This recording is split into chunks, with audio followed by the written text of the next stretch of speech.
question for African Americans has always been, what is education's purpose? Who controls it? And what is the relationship of education to the broader aspirations of our people? The more the system denies you the chance to read and to write, the more that becomes a prize that you must have. Black colleges were redefining what it meant to be black in America. You were pursuing a career where intellect mattered.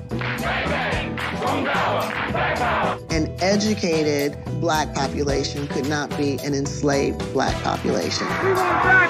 If you weren't out there demonstrating, then something had to be wrong with your school.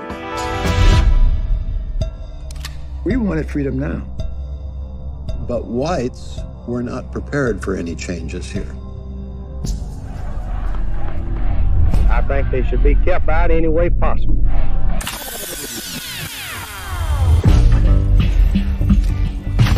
A slaveholder could work a slave to death. He could rape a slave. He could do virtually anything but teach a slave how to read or write.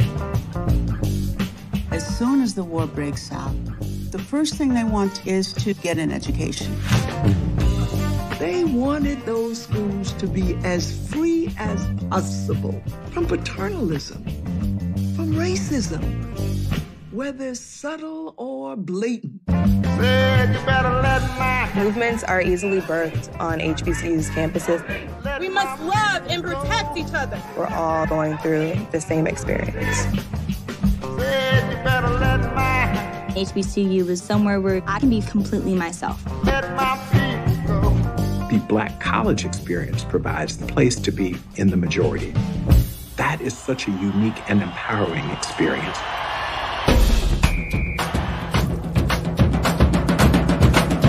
This HBCU experience has taught me that anything is possible as long as you have that one spark.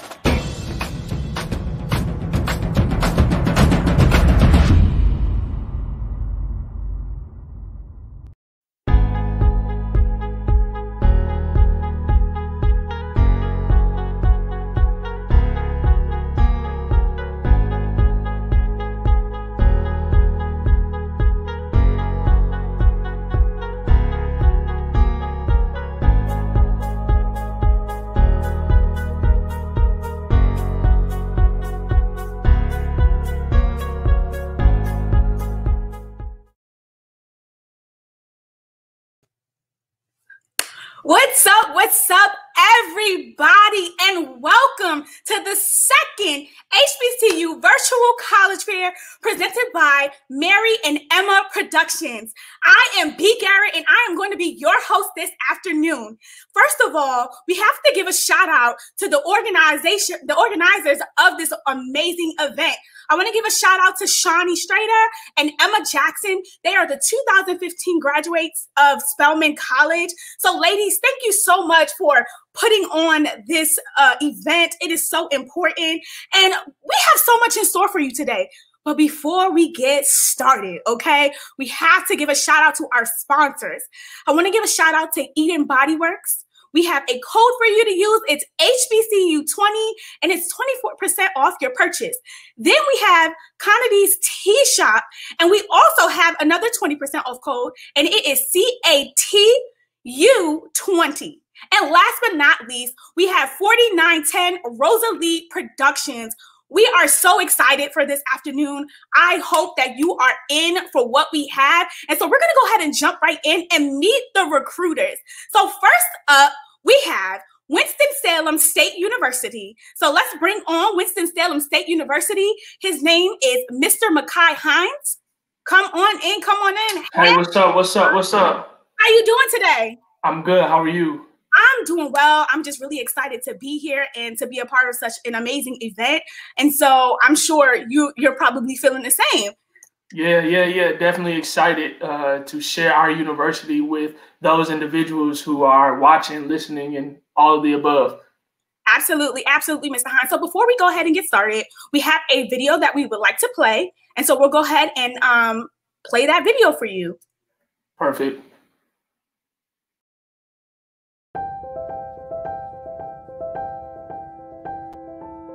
Welcome to Winston-Salem State University. You will discover our warm, diverse community that feels like home. The WSSU motto is Enter to Learn, Depart to Serve. We prepare you to be a leader in your profession and your community.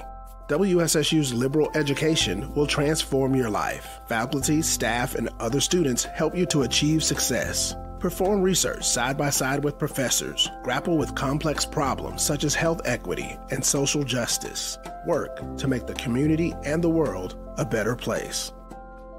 WSSU has top-rated programs in nursing, physical therapy, and healthcare management. We offer majors in psychology, business administration, exercise science, and communications. No matter your interest, we have programs that prepare you to succeed. There's no limit to what you can achieve. We build your confidence and leadership skills. WSSU prepares you to do more than earn a living. We give you the tools to carve out an interesting and exciting future. Participate in Greek life, clubs, and student organizations, our Grammy-nominated choir, the Red Sea of Sound Marching Band, and our CIAA winning championship teams are a few ways to get involved. Kick back and relax in our Zen Zone hammocks, or hang out with friends in the DJR Student Center game room. WSSU is committed to a rich academic environment and a welcoming campus. You will form lifelong friendships and prepare yourself to make a positive impact on the world.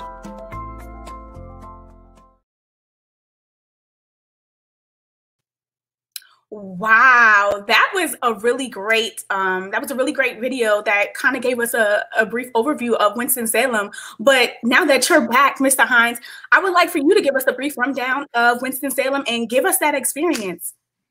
Definitely. Let's do it. So, hello, everyone. Again, welcome. Thank you all for having Winston-Salem State and myself. Again, my name is Micaiah Hines. I am the transfer coordinator and admissions counselor here at Winston-Salem State University. Just to give you all a brief overview, Winston-Salem State University was founded in 1892 in Winston-Salem, North Carolina, as a teacher's college, 26 students, 1 faculty member. Currently, we have a little under 5,200 students. We're a small knit group of family members. We consider ourselves a family, right? When you come to Winston, you'll see members from Winston-Salem State alum, faculty members, staff, students who are all engaged, who are all encouraging one another, loving one another, and sharing in this family together. Our ratio of student to faculty member now is 14-1. We are ranked #1 in the UNC system for graduates receiving jobs after graduation. We're #1 public HBCU for best college, for your money. So best bang for your buck, you'll get it here at Winston-Salem State University. Our top majors, as you heard in the video, is nursing, poli-sci, biology, things of that nature. We all have all those things here at Winston-Salem State University. We're top 10 in the East Coast for the nursing program. So if you're considering being a nurse, Winston is definitely the school for you. If not, we still have something here for you. Just to push it further along, we have over 100 student organizations. You will find whatever organization you want to be a part of. We have the Divine 9 Black Greek letter organizations, such as Sigma Gamma Rho and Alpha Phi Alpha Fraternity Incorporated. Shout out to the bros. We have a total of 16 Greek organizations in total. We also do have the Royal Court, Mr. and Mrs. WSSU, Mr. and Mrs. Freshman, so on and so forth. But if we don't have an organization that you find that suits you, you can start an organization here at Winston-Salem State University. We also have a plethora of sports events. Our intramural sports is huge on campus, where people from all walks of life of campus can come together and share together. Again, we're a family, right? So we like to share together as a family. We do house and host career expos at least once a semester, where companies and civil places come and offer job opportunities and internships for our students. We also have research opportunities as well as study abroad opportunities. We are in the CIAA Division II conference, where we have 11 Division II sports. For the men, we have basketball, cross country, football, and golf. For women, we have volleyball, track and field, tennis, softball, cross country, and basketball. All right, so we have 11 sports. We also, as you heard in the video as well, we also do have our Red Sea of Sound band, named the number 1 Division II band for HBCU. So if you're in the band and you want to hear more about our band, come check us out. All right, just to quickly move into our admission requirements for this fall. Our average, sorry about that. Our average freshman profile for this year was a 3.24 GPA. That's an average. So if you have something higher or lower, you can still be admitted. All right, we are what you consider test optional. Our SAT is our average SAT was a 955 and our average ACT was a 17. So if you have test scores and your GPA may not be a 3.2, we advise for you to submit those test scores with your application. We do have minimum course requirements, which means we look at your high school transcript and we're looking for 4 units of English, 4 units of math. 1 unit must be higher than Algebra 2, 2 consecutive units of foreign languages, 2 units of social sciences, and 3 units of science. All right. We also do have scholarships for those individuals who have a 3.75 or greater. We do have a Chancellor and a Provost scholarship, which will pay for your schooling, and the Chancellor scholarship also gives you a stipend. So those deadlines are December 1st. So come check us out. Listen, I can't go through everything because there's a lot about Winston-Salem State that you may have questions about. We're located in Winston-Salem, North Carolina, which is about an hour and a half, an hour and 15 minutes north of Charlotte, right outside of Greensboro. So if I keep going, we're going to keep talking about everything, and y'all are going to be too interested. Y'all going to be at my door Monday morning. So during the question and answering portion, I hope that you all have some questions to ask, because I have a lot of information to give to you all. We have over 40 majors. We have 9 master's programs and 2 doctoral programs as well. So come check us out. Please ask questions. We'll be here all day. All right.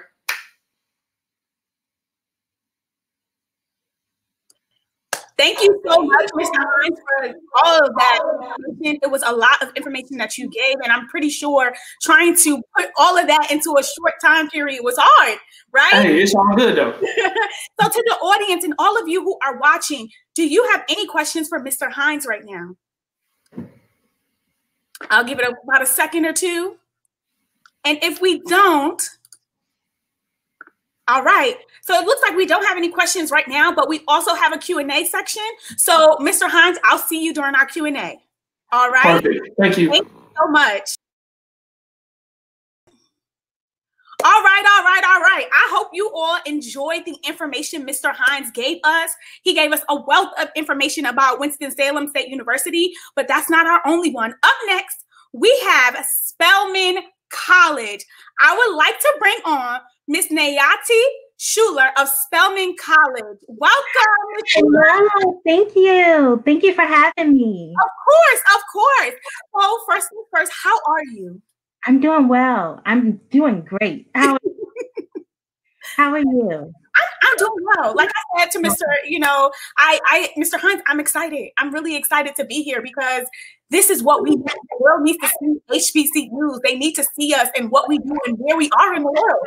Yes, absolutely. So I'm excited. And just like Mr. Hines, we also have a video from Spelman College. So we'll go ahead and play and then we'll come back on. Perfect. Thank you. Awesome.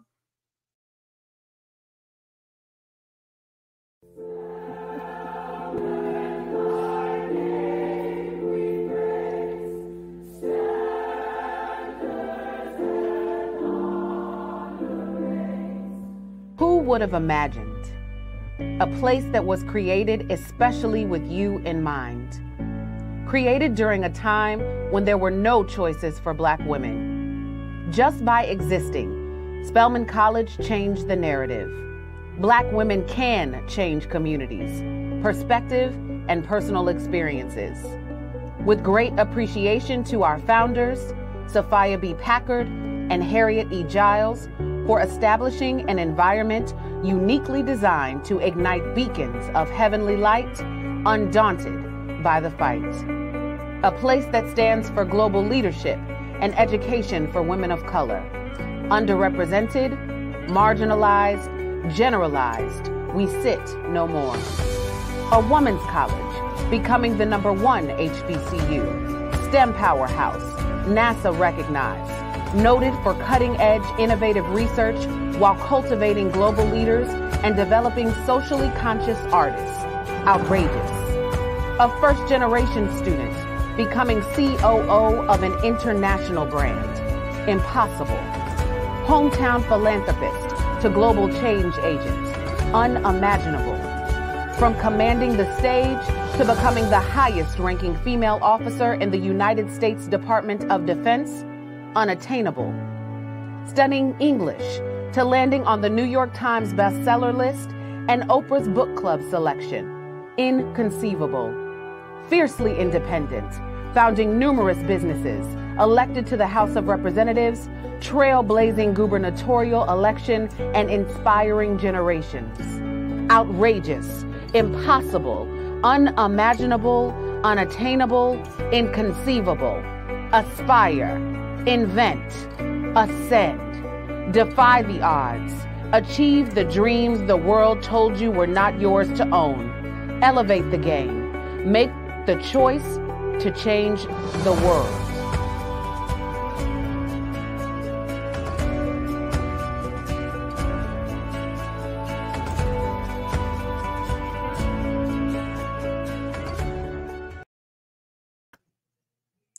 Y'all, I was inspired by that video. And a fun fact, I at one point wanted to attend Spelman. Me and my best friend had this plan of attending, and I decided to change my mind at the last minute. But I was so inspired. Like, that video just gave me all the feels. Yeah, thank you. Absolutely. And so, this is your time to a rundown about Spelman and all the good details that you can. Okay, awesome. Thank you. So I will start with an introduction. Hello, everyone. My name is Nayada Schuler, and I am an assistant director of admissions at Spelman College, as well as the admissions counselor that works with our students from the Southeast. So my students from the Carolinas, Louisiana, Tennessee, and just a few others. So as Mr. Hines mentioned in his section, I am going to try to go through this quickly. However, if I do not address everything that you may have answered or questions about, by all means, of course, put it in the comment section. So just to start off, Spelman College, we are located in the heart of Atlanta, about 5 to 7 minutes from downtown Atlanta. And we are a historically Black college and a global leader in the education of women of African descent. Along with our recognition as a top women's college, we are also recognized among the nation's top liberal arts institutions and as the #1 HBCU for 14 years in a row by U.S. News and World Report. Spelman is also a part of the Atlanta University Center Consortium, also known as the AUC. The AUC is the world's oldest and largest consortium of historically Black colleges, and it is comprised of Spelman College, Morehouse College, Clark Atlanta University, and Morehouse School of Medicine. The AUC, or the Atlanta University Center, has been in existence since 1929. So that is 91 years of excellence in higher education. The student body at Spelman College is comprised of 2,100 students from 42 states and 18 foreign countries. And as a small campus community, students enjoy an 11-to-1 student-to-faculty ratio and an average class size of 23. I do want to note that Spelman College, we have an alumni network of over 20,000, so 20,000 plus alumni who have walked through the gates of Spelman and have gone on to be local change agents, movers and shakers in the political field, award-winning authors, leading scientists, and even change agents within the global communities as well. So students at Spelman have access to a sisterhood or a siblinghood of mentors and advocates through our alumni network.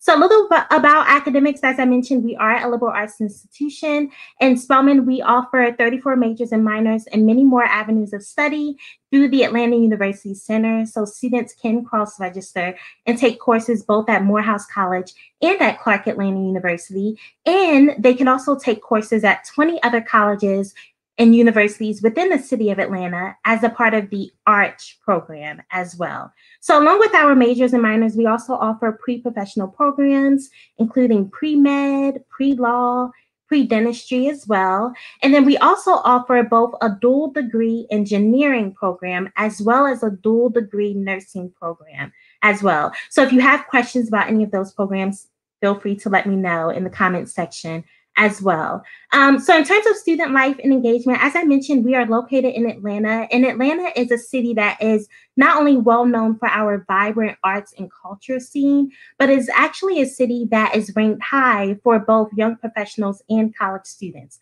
So our students have access to global opportunities, internships, research opportunities, and networking opportunities right in their own backyard in the city of Atlanta. So in terms of student life and engagement, we are home to more than 85 active clubs and organizations ranging from or representing everything from professional, cultural, and spiritual development to community service and personal interests.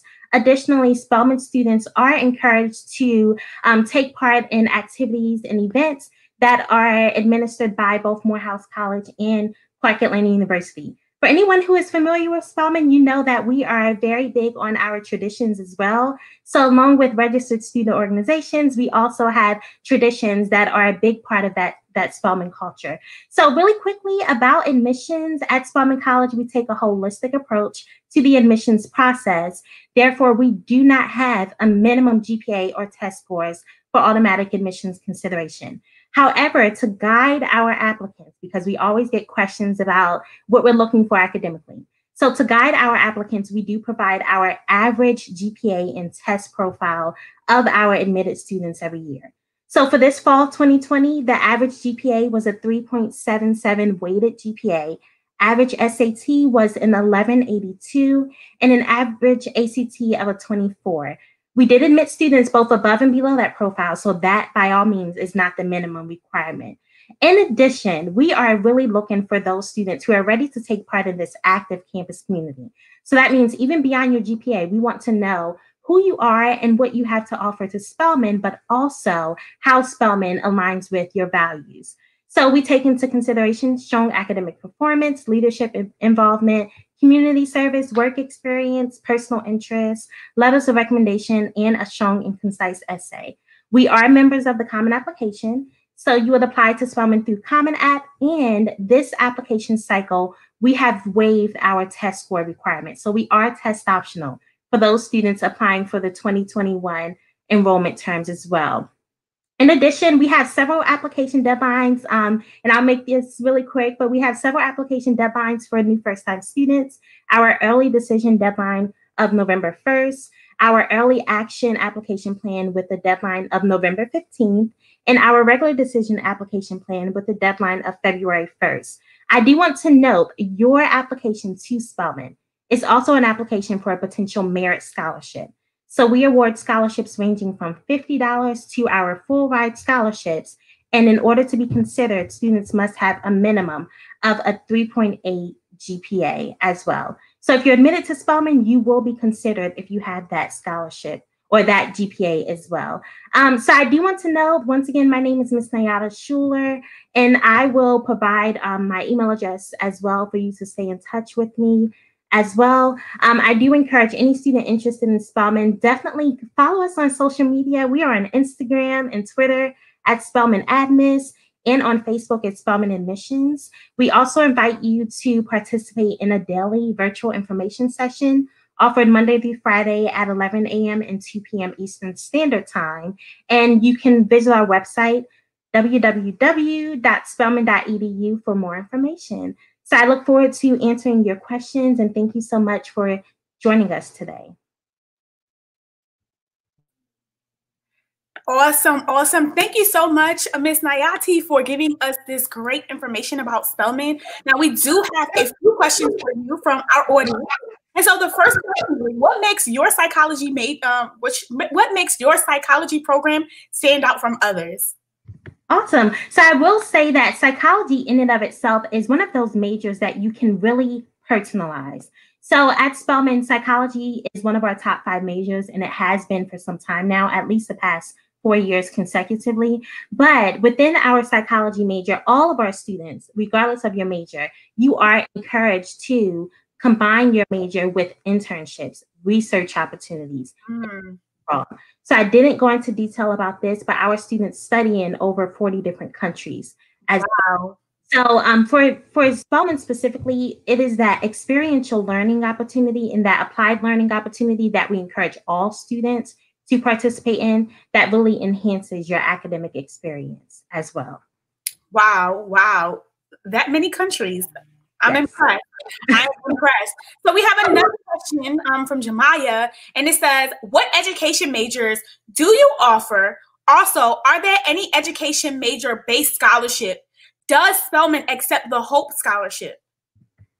Great question. So I'll do it piece by piece. So the first, we offer our education studies major as well as our elementary education major. So 2 separate majors. I do want to note for students who are, let's say, interested in teaching a certain subject, let's say you want to teach math, you can combine both education studies and math as a double major and to pursue that career aspiration that way. So those are the 2 education majors. And then we do not have education-based scholarships for incoming students. All of our merit scholarships are awarded to students regardless of their major.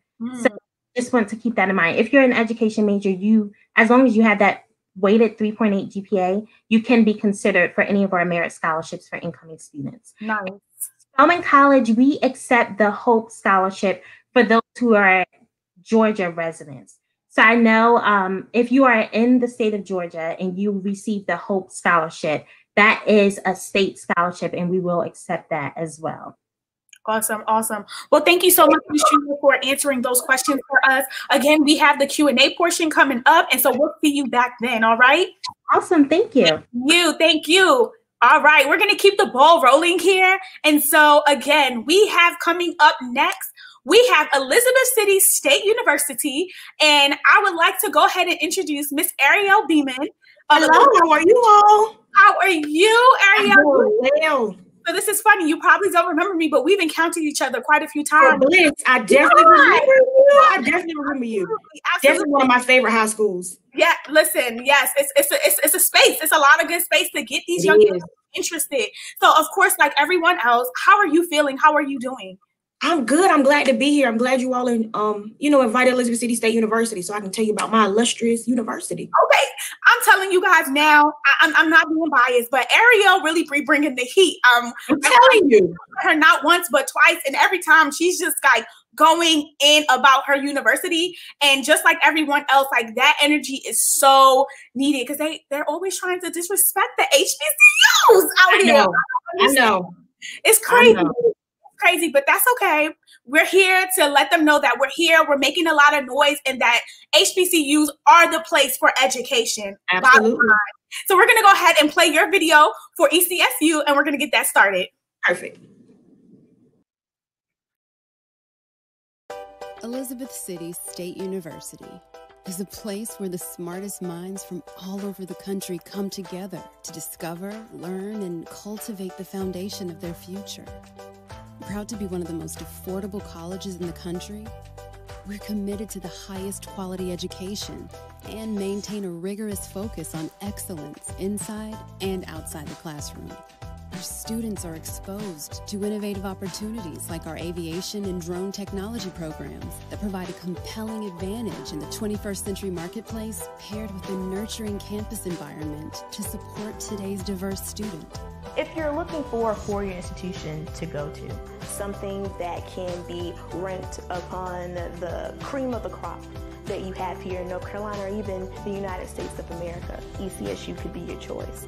When I say I go to ECSU, I say it with pride. I chose ECSU because I am a native of Elizabeth City, North Carolina, so I have had the unique opportunity to grow up around the great culture of this institution. One of the greatest attributes of an ECSU education is we really meet the student where they are. ECSU is different. Everybody is willing to help. Getting a four-year degree is not just in our major. We have general education classes we go through. All the professors are very accommodating to our needs, especially as aviators. It's a family environment. They're going to be in a small classroom, and they will get the attention that they need, and they will have every opportunity to thrive and to be the best person they could become. Being able to be at this college where I'm surrounded by different people with different cultures and different backgrounds, I'm able to meet and learn from those people just like I do here at ECSU. We are training the next generation of teachers, scientists, and leaders. When you acquire knowledge, it's your responsibility to give it back, and that's why I'm here at ECSU. At ECSU, we invest in our students, personally and professionally, to build strong relationships that will help build the strongest you. Welcome to Elizabeth City State University. Come to discover, leave to conquer.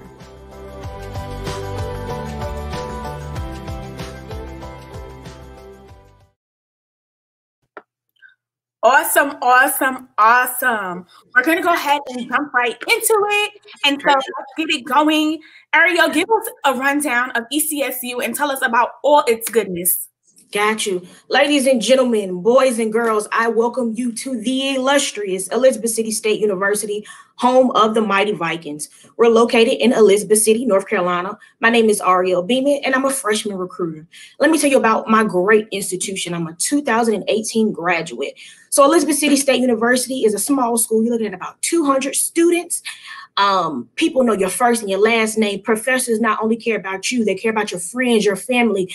You get that family vibe. You're looking at about 16 students in each of your classes. So that means teachers know your first and your last name. They know if you had a long night out. They know if you studied, if you didn't. And that makes a difference. When you go to a small school, you want to stand out. You want the teachers to know your first and your last name. You want to be the cream of the crop in who's who, and that you are at Elizabeth City State University. Some of our popular events at Elizabeth City State University consist of midnight poetry. So if you can sing, you can dance, you can rap, you can act, you definitely go and showcase your talents there. We're definitely a find your niche type of school. So if you have any hidden talents, we're there to unravel those. So like I said, if you can sing, you can dance, we're here to showcase those talents. Some of our popular majors consist of aviation science. Absolutely, you can fly the blue skies. They start you flying your sophomore year. We have 12 airplanes, 4 flight simulators. So come on and be a part of our Viking team. Another popular major is business, psychology. All our programs are accredited. For ECSU, for admitted, you're looking at a 2.5 GPA. We're waiving SAT and ACT scores. We do provide study abroad for all of our students. It's taken care of by ECSU, and you bring spending money as well. Just a really, really great school. I give campus tours as well. So when COVID is over, you can hopefully come visit me face-to-face at the illustrious Elizabeth City State University. Right now, we're giving virtual campus tours, but I promise you, if you come and visit Elizabeth City State University, you'll feel right at home. We meet no strangers, so we treat you just as one of our own. And that about sums it up for Elizabeth City State University. We are HBCU. We were founded in 1891, small school. We are also under NC Promise. So for in-state students, you're looking at $500 a semester. Out of state, you're looking at $2,500. That makes us the most affordable school in the nation. Let me say that again for those in the back. For in-state, you're looking at $500 a semester. Out of state, you're looking at $2,500 a semester.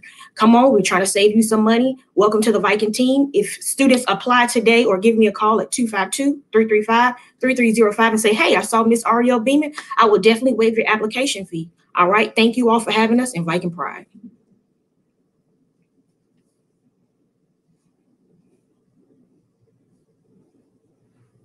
You're on mute.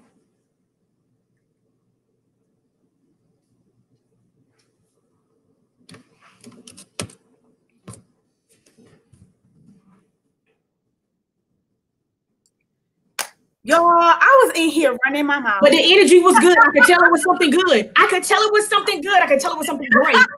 I can tell. I was excited. I was on mute, but I was just saying, you know, you always bring that Southern hospitality and that real good too. Talking about ECSU, and so I think anybody can appreciate that. We all have that pride in our HBCU. Absolutely. And I saw that you on Georgia campus tour at Elizabeth City State University, not being biased at all, but you look like you had Definitely. So I don't see any questions right now. But then we have that Q&A portion. So there we'll also have some additional questions. Again, thank you so much, Ariel, for joining us, and I'll see you shortly. All right. Thank you. No problem. All right. So we're getting ready to come up on our last, but of course, certainly not least, we're going into Payne College. So from Payne College, we have Miss Lauren Fleming of Payne College. Welcome. Hey, how are you this morning? I'm doing well, Lauren. I'm doing well. I hope you can feel my energy. I'm alive, awake, alert, and enthusiastic. I definitely can. It's a great day. Yes. How are you doing? Well. I'm happy to be here and happy to share about Payne today. Absolutely. So I see that we don't have a video, but I'm sure you're going to make up for that and how you explain how great Payne College is. I will try to do justice. So, hi everyone, my name is Lauren Fleming. As mentioned before, I'm a recruiter at Payne College in Augusta, Georgia. So we are a small HBCU. I really say more so than a college, we're a family. And you can tell that from the moment you enter our gates. So Payne College was founded in 1882. And since that time, we have been building leaders to really just come into their own in their community and also the global world. Payne College has produced over 17 college presidents, some of whom have gone on to lead HBCUs, and 8 bishops. So we were founded to really prepare newly freed slaves to be preachers and teachers. But from there, we have really grown into a community that you can come to, and whatever you choose to major in, we will give you the foundation to succeed. I like to tell people that Payne College is a pond, and when you come to us, if you don't know how to swim, we'll teach you how to swim. But if you do, all the better. So it's a family atmosphere and just a support system from day one. So we have bachelor's of arts programs and science programs. Our class ratio is about 10 to 1. So once again, you are definitely not a number at Payne College. Your professors know your name, staff knows your name. And I say this, and you know, there are many memes that float around about financial aid for college and HBCUs in general. But I would say we are the only college where our financial aid officers actually go into our dorms to make sure that students are applying for scholarships and have money to go to school. Because, you know, it's great to have people who support you not only going into school, but to have people there to support you throughout your 4 years with us. So a little bit about us. So our mission, we are a liberal arts college steeped in the tenets of Methodism. So we were founded by the CME and Methodist Church. So if anyone's related to the CME or AME faith, we are affiliated with those churches. So our vision is really just to provide all of our students with a high quality liberal arts education. So being in Augusta, that's about 2 hours 2 hours from Augusta and about 2 hours from Charlotte, North Carolina. So but our students come from all over.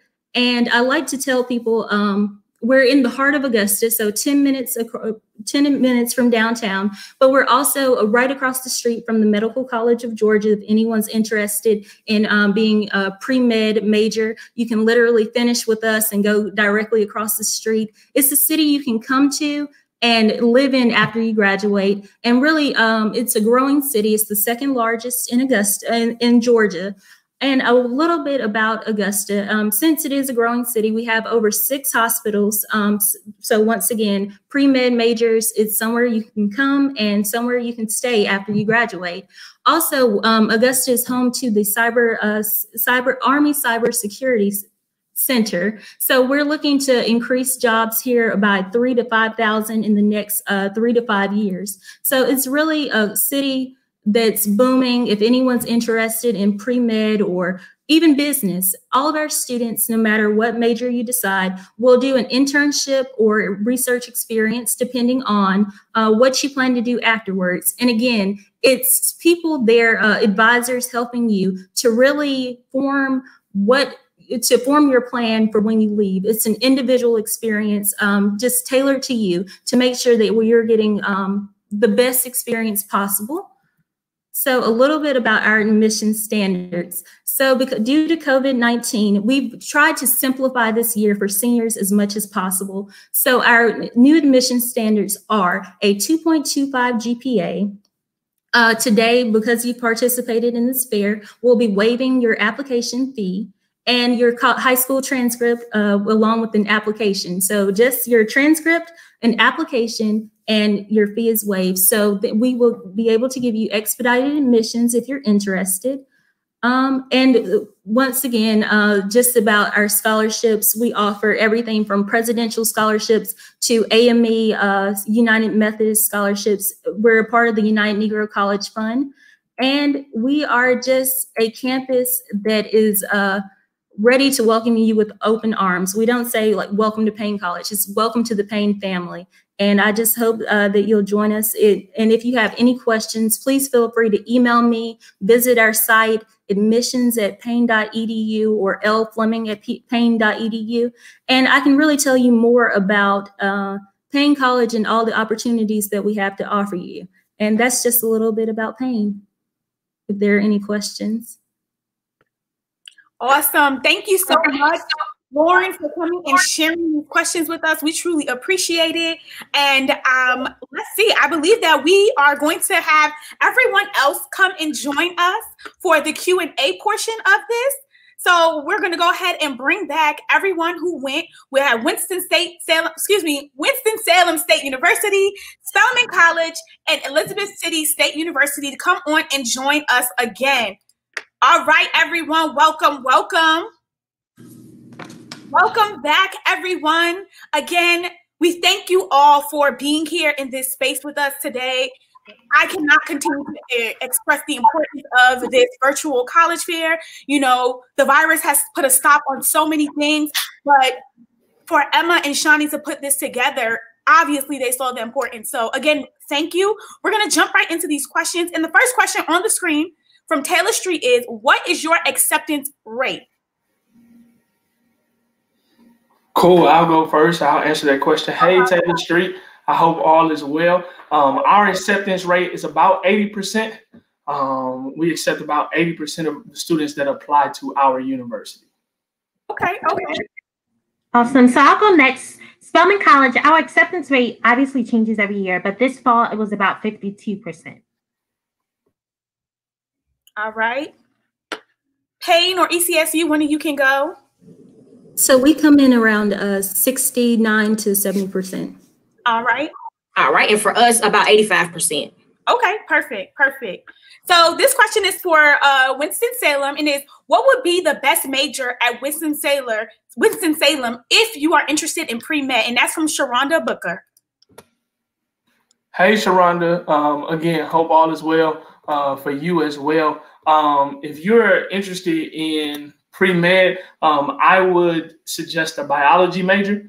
That's one of the best majors across the board. So I don't want to speak for other universities, but for pre-med, if you don't have pre-med as a major at your university, biology seems to be one of the best majors.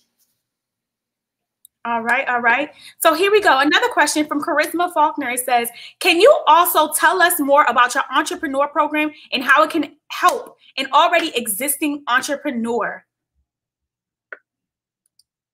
So Charisma, I'm not sure if that question was specific. I don't necessarily know if we have entrepreneur majors, but I believe business. I don't know. Can we all agree that business might be one of the best majors for someone who is looking to kind of just go into, you know, if you want to be an entrepreneur, I definitely would think business Can we all put a thumbs up? Is business something that would probably be best for entrepreneurs? So Charisma, if you are an entrepreneur already, and you've already started budding while you are, in high school, I definitely suggest doing business because it will definitely give you the spectrum of how to run a business and to kind of have that under your belt. Of course, in addition to any other entrepreneur mindset that you've already had. So I hope that answers your question, Charisma. For Spelman, it goes, how can you increase your chances of getting the merit-based scholarship? That's a great question. So to keep that short, because there's a lot of insight and advice I can give you. What I can say is understand that your admissions application, when you are about to press submit, make sure that it is the best representation of who you are. Just know we're not just looking at your GPA, and we're test optional this year. So we're not just looking at your GPA. We are looking for those students who have gone beyond the classroom to learn and grow. Brag on yourself. You're not going to hear that often in life, even though, sometimes, but brag on yourself in this application process. Tell us everything you've done, and also stay connected with your admissions counselor at Spelman, whether it's myself or any of our other counselors, because that allows us to put personal context to who you are as a student and as a prospective merit scholar. So let that application be the best version of yourself when applying. Absolutely, absolutely. Don't go nowhere because we have yet another question for Spelman. It says, can you tell us more about your documentary film major, and is it similar to a regular film major? Awesome. So yes, documentary filmmaking is a newer major at Spelman. We added it about 2 years ago. And for those of you who are familiar, Atlanta is all things culture, all things art. So when it comes to documentary filmmaking, you will take classes like Black cinema, sight and sound, digital media production, lighting techniques, an intro to documentary filmmaking, for example. In addition, we have several filmmakers or producers that are faculty members within that major as well, including Julie Dash. So if you're not familiar with her name, she's definitely someone to take a look at, but she also is a faculty member within that program. So that's just a quick overview. It allows you to get experience with production and film. That's just a brief overview of what that has to offer. Perfect. And this is really quickly before I just jump into Celeste's question. Does anybody else's school have a documentary program as well? Or a film program? No, but I will say that's a dope major. Shout out to Spelman. Yeah, definitely, definitely. All right. So Celeste's question is, it's a general question for all of you. Could you speak a bit more on student life, the dorms, the food, all of that goes into what student life, so organizations, Greek life, all that good stuff. Tell us about your campuses. I'm going to randomly start with Payne College. Payne, tell us, what is student life on the campus? So on campus, 85% of our students live on campus. So I'll tell you, as long as you leave your door open, college is everything you can make it. So you make instant friends the first week. In terms of food, I think all of us can agree you have your fried chicken Wednesdays and your fried fish Fridays. So that's something that you would have to look forward to. We have over 30 organizations on campus, including the Divine Nine. So they're all present. One thing I'll say is that we really encourage our students to, if there's an organization that you would like to see, we try to do everything we can to support you in creating those organizations. And our students lead us once a week in our chapel assemblies. So that's just one of just a little bit about our campus life. It's really student oriented, family oriented. Once again, that small community. And it's just, college will be, at a HBCU, you will definitely feel at home from day one. Agreed. I definitely agree. Come on, who wants to jump in next? So I'll jump in for Spelman. The best way to describe Spelman's campus is that we are a very vibrant and active campus community. So our students not only, once again, take part in our 85 plus student organizations, but we have a very active student government association. We have 4 of the historically Black sororities. And then some of our traditions or things to look forward to on a weekly or monthly basis includes our Market Friday. That's a celebration that happens every Friday where we have vendors, a DJ, food trucks come to campus. For those who have heard of, I hope I can shout out some restaurant named Slutty Vegan. They bring their food truck, and the CEO and founder of Slutty Vegan is a Clark Atlanta University alum. So we have Market Friday. Of course, students are encouraged to build community with Morehouse College and Clark Atlanta University. So we have an R&B and a neo soul concert as a part of homecoming every year. We share our homecoming with Morehouse College. It's known as the Stallhouse Homecoming. And then just last note on student life, as I mentioned, we are in the city of Atlanta. So along with what we have to offer at Spelman and the Atlanta University Center, students really do have access to a number of opportunities and events just right in the city of Atlanta alone. Nice. All right. So just real quick, so college is, number one, what you make it, right?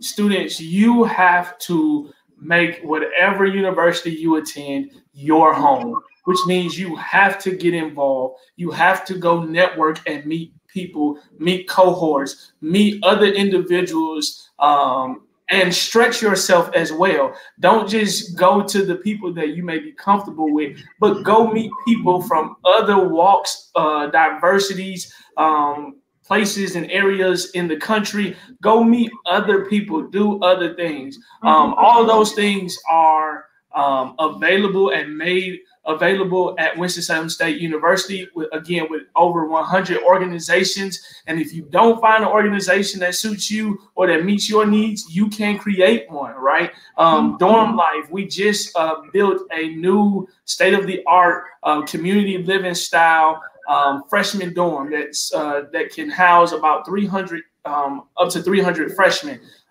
So for freshmen, this is for you, right? That dorm is for you. And it's community living, which means a living learning style, which means that you'll have your study halls and the technology that you need to host meetings and to house meetings right in your dorm room, right outside of your living quarters and your living space. We have a yard. Everybody's always on the yard, on the breezeway, having fun after class, right? So it's about getting your grades. It's about going to class. And then it's about networking, meeting other individuals who you can make long-lasting relationships with, so that when school is over, you do 4 to 5 years. When class is over, when school is over, you'll have someone to call when you start going to your various walks of life, and you'll have connections. That you made in college for a lifetime. So it's what you make it. Everybody has the calf that's jumping on Wednesdays and Fridays. Everybody has restaurants on their campus. We have Chick-fil-A, Subway, Einstein's, just to name a few. But it is what you make it, right? It is how you get involved as an individual. It is how you want to share the next 5 years of your life with the individuals on your campus. Awesome. Thank you. And lastly, we have Ariel. All right, perfect. So now our school is super Southern. So anything from funnel cakes, deep fried Oreos, it's super Southern. So, you're going to gain that freshman 15, 20, let's cap it at that. When I came home, my mama asked me, was I eating my textbooks? I had gained a lot of weight. They fed me. They're going to feed you. You're going to get a quality education. As far as events, we had swimming pool parties with the campus DJ. I played entirely too much my 4 years, so I never attended. I was a spectator, so I saw it on Snap. Not a swimmer, more of a drowner. But at the school, too, they teach you how to swim as well if you want to have lessons. Midnight poetry. When you all came for your visit, Miss Garrett, we had Pia Greek.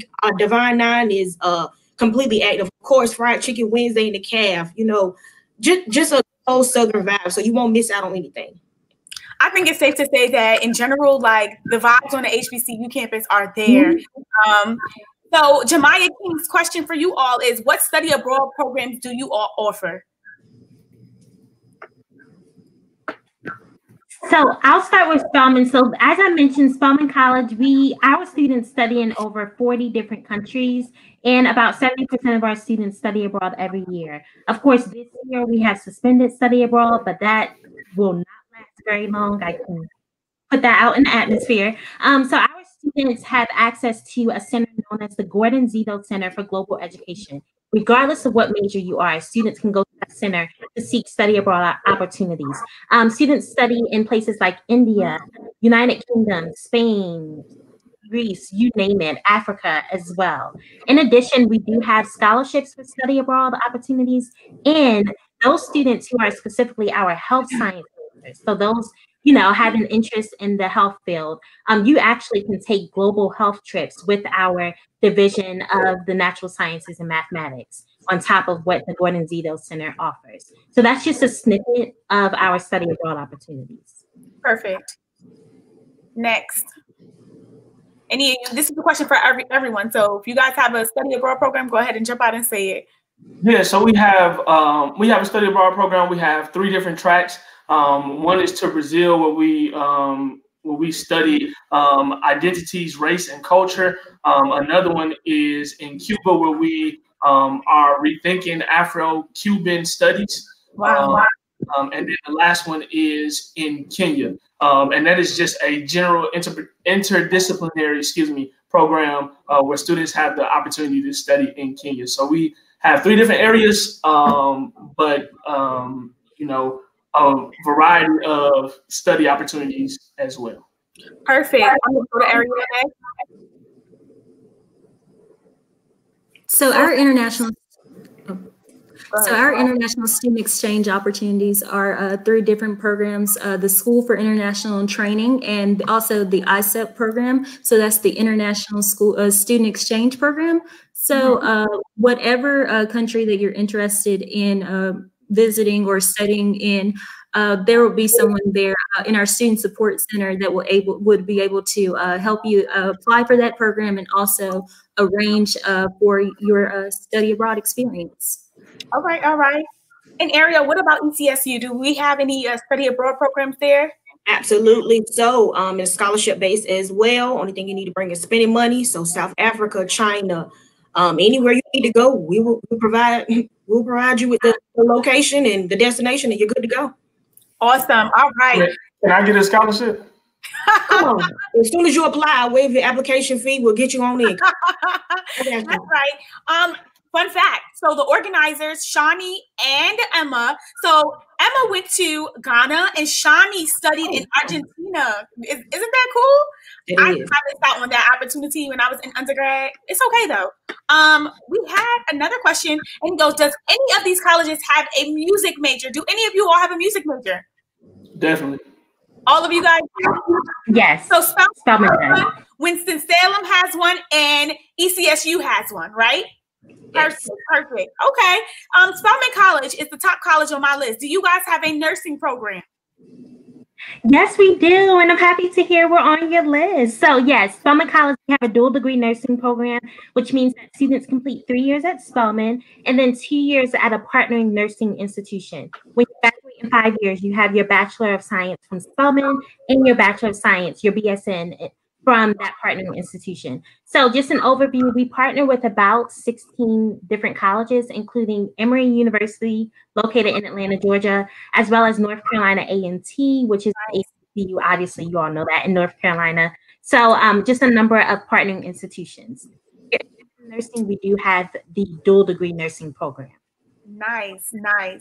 Awesome. Okay, so the next question is Stephanie says, Spelman, if a student has taken their ACT, should they submit those scores? So that's a great question. As a reminder, once again, we are test optional for this. And I do want to note that we are test optional for both admissions consideration and merit scholarship consideration. So there's no confusing verbiage. We're test optional completely. However, if you are interested in submitting test scores, just keep in mind what our admitted student profile was for this fall. So our average ACT composite score was a 24. So we do encourage students, if you want to submit test scores, just do a personal assessment, a personal inventory. See if you are close to that admitted student profile. If you are, by all means, go ahead and submit it. It may be beneficial to submit your scores if you are lacking in program rigor or if your GPA is a little below what our admitted student profile was for this fall. So it's a personal decision. It's definitely a personal decision. Good information. All right. So let's see. Celeste says, and this is a really good question, guys. What will the next school year look like considering COVID? Will classes be online or are students still on campus? And again, this is for everyone to answer as best as we can, of course. Okay, cool. All right, so for this semester, they had students, it was hybrid. So they were on campus, they were online. And then next semester, they will be completely online. So we try to give them the best of both worlds. We know students, didn't want to be home. They want to be back with their friends and family. So you put the correct safety precautions. They get sanitized. They have sanitation stations. They have our ECSU campus masks. So as far as next semester, they will definitely be online. All right, all right. Yeah, so here at Winston-Salem State University, our students are on campus. We have extended our online programming, and we so kind of like a hybrid program. We have students who are at home online, and we do have students who are on campus, of course, with our mask, with our WSSU strong mask, with social distancing signs everywhere, with sanitation stations everywhere, with social distancing going on everywhere in classrooms and things of that nature. But what I can say is, with the results that came in today, knowing that we just received our highest, rate of COVID yesterday, things will change, right? And none of us know what's specifically for certain going to happen. So you just got to prepare for both, right? Being at home, being at school, but nevertheless being at the school that you want to be at. Absolutely. So, in our mission for Spelman College, so we are learning virtually at this moment. So we do not have a final decision about the next academic year, and we do not have a final decision about this upcoming spring. Our administration and president, they are really taking an active and intentional effort to make sure that we kind of cross our T's, dot our I's before making any final decisions. So right now we're virtual, and we'll see what next year looks like. Absolutely. So like Spelman, we are also virtual this semester, and our administration is really working to see between our numbers increasing or decreasing, what will be the most safe route for our students and out of an abundance of caution, whether they'll be on campus or with us in person. Oh. All right. Yeah, I think that's for many of us. We don't know what COVID is going to bring at this point. It's super, super scary. So here we go. We have, what do you offer for those who know or are studying Mandarin? Do you offer international programs for those students as well? And that is from Brooklyn. So do any of you, I guess the question is really is, does anyone have a program where students study specifically Mandarin? Yes, so at Spelman, we had an international studies major. So if you are interested in global studies, we had that to offer as well. Once again, study abroad is strongly encouraged for our students. Our president wants 100% of our students to study abroad. So if you want global experience, if you want to engage the many cultures of the world, you can do that at Spelman. Definitely, definitely. All right. So I guess that kind of answers the question. And this is another one for all of you guys. Can you talk about your ROTC program? Anyone? So we offer our ROTC program through Augusta University, and for them it will be an Army ROTC program, but you will be entitled to everything that, on the Augusta State campus, you'd be entitled to all that an ROTC program would offer at Payne. And we would also take you back and forth to Augusta State, so you wouldn't have to arrange your own transportation. Nice. Spelman? Yes, so at Spelman, we offer the Army, Naval, Marine Corps, and Air Force ROTC program. I do want to note that we offer those programs in partnership with other Atlanta area institutions. So that includes Georgia Tech, Georgia State, and Morehouse College as well. But we do offer those 4 programs. All right. All right. ECSU? All right. Our program is through the Army, and when you graduate, you commission as a second lieutenant. Nice. In Winston-Salem? Yeah, so we have the Air Force ROTC program with Winston State, A&T, North Carolina A&T, and Wake Forest University. Perfect. All right. I hope that answers the question to you. So Stephanie Walker Carter says, if a student has submitted their FAFSA in October and there have been changes to the family's financial situations due to COVID, will there be an opportunity to appeal? So I'll start. So for Spelman College, of course, your FAFSA is what helps you to see what your financial investment will be like at the college or university that you select. Now, I will encourage you to make sure that any financial changes that happen, that you are speaking directly with the Office of Financial Aid, because they are the experts. So just as we encourage you to get to know the admissions representative that works with you, get to know the financial aid representatives as well. They are there to help you through that process. Absolutely. So communication is key. Communication is definitely key. And I want to add to that, you may want to talk directly to the federal, the federal student loan holders, because the way that FAFSA operates is that they are looking at is it the previous tax season? They're not even looking at the current one. So if your current situation has changed, it's all based off of what your income was like the year before. And so that is kind of how they do it. So if I were you, Ms. Stephanie, I would definitely check in with FAFSA itself, even before you check in with the school. Now, the school may be able to offer additional scholarships, but definitely check in with FAFSA because they're the ones who kind of mandate and run all of that information, and it's based off of your previous income and not the current income. So I hope that answers the question for you. All right. So another question is, and I think you may have answered this for you, Spelman, is there another, you guys are partnered with another nursing program, right? That's correct. Yep, that's correct. Correct. All right. And so Jayla White, again, guys, this is my niece, so this is really funny. But she's basically asking, what is some advice for younger kids? Because she's in the 9th grade, and so we're getting her started early on looking at colleges. So what advice would you give to younger students for their first year of college when they potentially get there? And not everyone has to answer, but if you guys have like a gem or two to drop, definitely go ahead. This is what I'll say.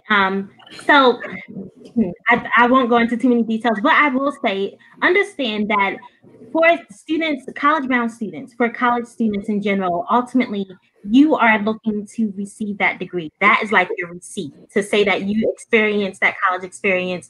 But understand that college is a personal journey, and you want to prioritize your academics, but also really allow yourself to tap into opportunities that allow you to develop as a person, that allow you to discover your leadership style, to discover your voice. Ultimately, throughout your 4 years of college, you are going to have opportunities to develop as a person and take advantage of those. Also know that your college search process is a personal process. You are ultimately looking for the best fit for you. And that may not be the best fit in everyone else's opinion, but take time to get to know the colleges and universities that are on your list. Understand as you're looking to make that decision, and I will wrap this up because I can talk about this all day, but as you're looking to make that decision, make sure you keep yourself at the center of your college process. You want to be in an environment that is fulfilling to you and that really will allow you to catapult to that next step after you graduate as well. That was perfect. You answered that perfectly. Anybody else want to add to that? I can piggyback to that. Always be mindful of your surroundings. You never know who's watching. You never know who you may need to write a letter of recommendation or what organization you may want to join, and they've seen you act a fool. Be mindful. Just exactly mindful. Don't be that young lady or young man that's in every party, but we see you in every event, but we don't see you in the classroom. That's right. Never know. People, I'm telling you, people are always watching. So just because mom and dad aren't there, we still ask that you bring your home training. Thank you. Yeah. That was it. That was it. Please still bring your home training. So many people come to college and it's their first time and they don't know what to do, or they may have been sheltered. They get to college, especially if it's away and it's a different All game for them, but remember, like the same manners and respect that you grew up with, bring that to college with you. And like they said, you never know who's watching. Oh my God, you never know who's watching. So always be on your P's and Q's. Amaya Scott wants to know, do you all have any culinary programs? Because she wants to go to an HBCU, but a lot of HBCUs do not have culinary opportunities. We don't. Well, you know what? I think, go ahead. You was getting ready to say something? Yes, so I will say at Spelman, we have an independent studies major. So we do not have a food studies major, but we have an independent studies major that's for students who want to customize a major. And then we have a food studies minor. So that's something to keep in mind. That could be a potential combination, but we do not have a declared food studies or culinary arts major. Wow, that is pretty dope. An individual, like a self-declared major. That's pretty dope. I've never really heard of that. I feel like a lot of people just kind of go with liberal arts, but nothing that's really like to what you want. And you recruiters, you guys are on here. Maybe we need to talk to our presidents of our universities and talk about having some culinary options or partner with the culinary school to bring that to our HBCUs, because I never really thought of that. That would be so dope. And even internships in the kitchen and working like in the cafe and stuff, having that opportunity, I think that's dope. If I could just shout out Livingstone College in Salisbury, North Carolina. They do have a culinary major.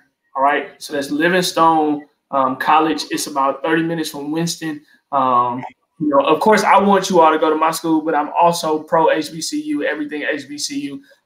So shout out to Livingstone, who has a culinary school at their university and program at their university. And that was Livingstone, correct? Yes, Livingstone College. Livingstone College. Dope. That's so dope. All right, we're going to go on to our next question, which is pretty good too. And here we are. It says, what is the quality of the library at our HBCUs? Does it have the resources you require to study both for classes and your own self-development? Brooklyn, that was a good question. So I'll start. For Spelman College, we share a library within the Atlanta University Center. So it is the Woodruff Library. So to answer your question just quickly, yes, it has resources for both your academic needs as well as your personal interests as well. One fun fact about the Woodruff Library, which I literally learned 2 weeks ago, is that it houses the Tupac Shakur collection. Wow.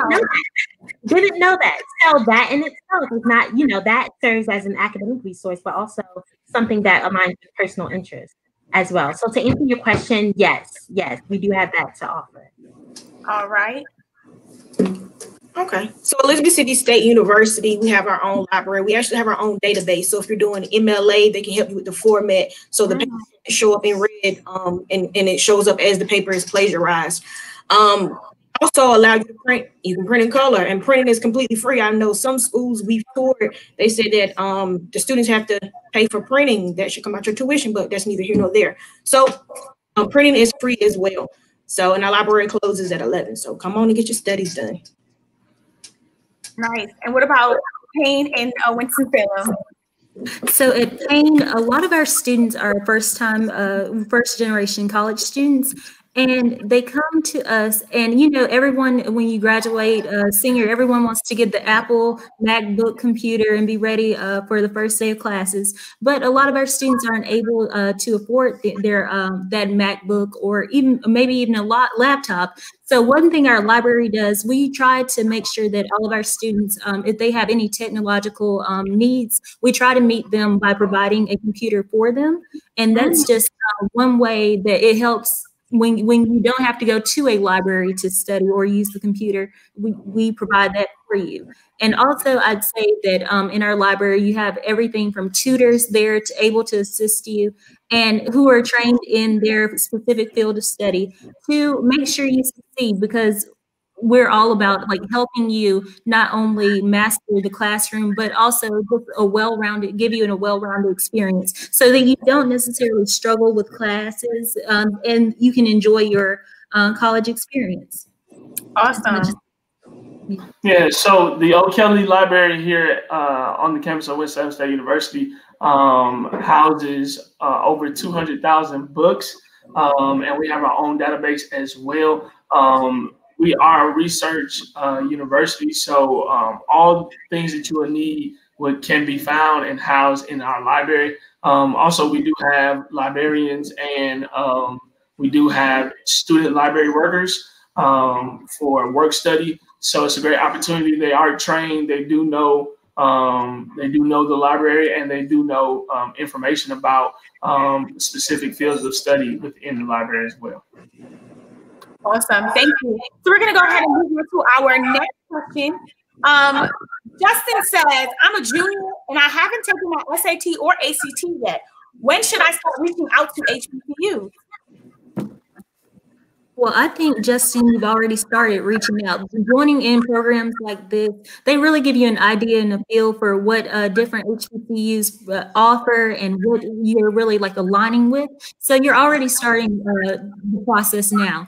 In terms of the SAT and ACT, a lot of schools, because of COVID and just the problems with testing centers being closed and just a backlog of people who need to take SAT and ACT, a lot of schools are waiving those. But if you're able to take the SAT or ACT, all the better. But I think as we go through this school year, I think you'll see a lot of schools not necessarily require the scores, but if you can go ahead and take it, all the better.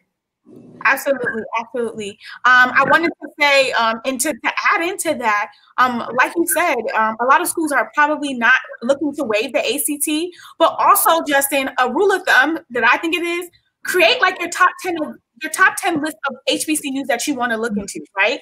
After you create that list, you can literally go to the websites and look at their admission requirements, right? Because it's about 100 and it's on the tip of my tongue. I cannot remember the exact number, but there are 100 plus HBCUs. And so I would encourage you, Justin, to really just make a list, right?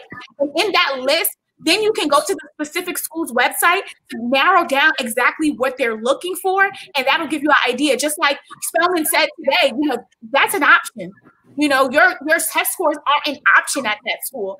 And so, some other schools may also have it optional, and that if you add it when you do take it, you'll be good from there. So create a list of top 10. That's right, it's 107. So create a list of your top 10 and kind of go from there, looking on the different websites. So I think that wraps up our last question from the audience. I really, truly appreciate our audience engaging with you all. You gave out some really great answers to these questions, and I feel like I'm a little bit more knowledgeable as well. So let's see. I see here on my end, I have a few questions for you all. And so I want to talk about, describe your school in one word. Family. This is family. I'll say this is 2 words in one. Life-changing. Okay. So many words I could say. Illustrious. Okay, that's Morgan's mantra, but I'll let you take it for today.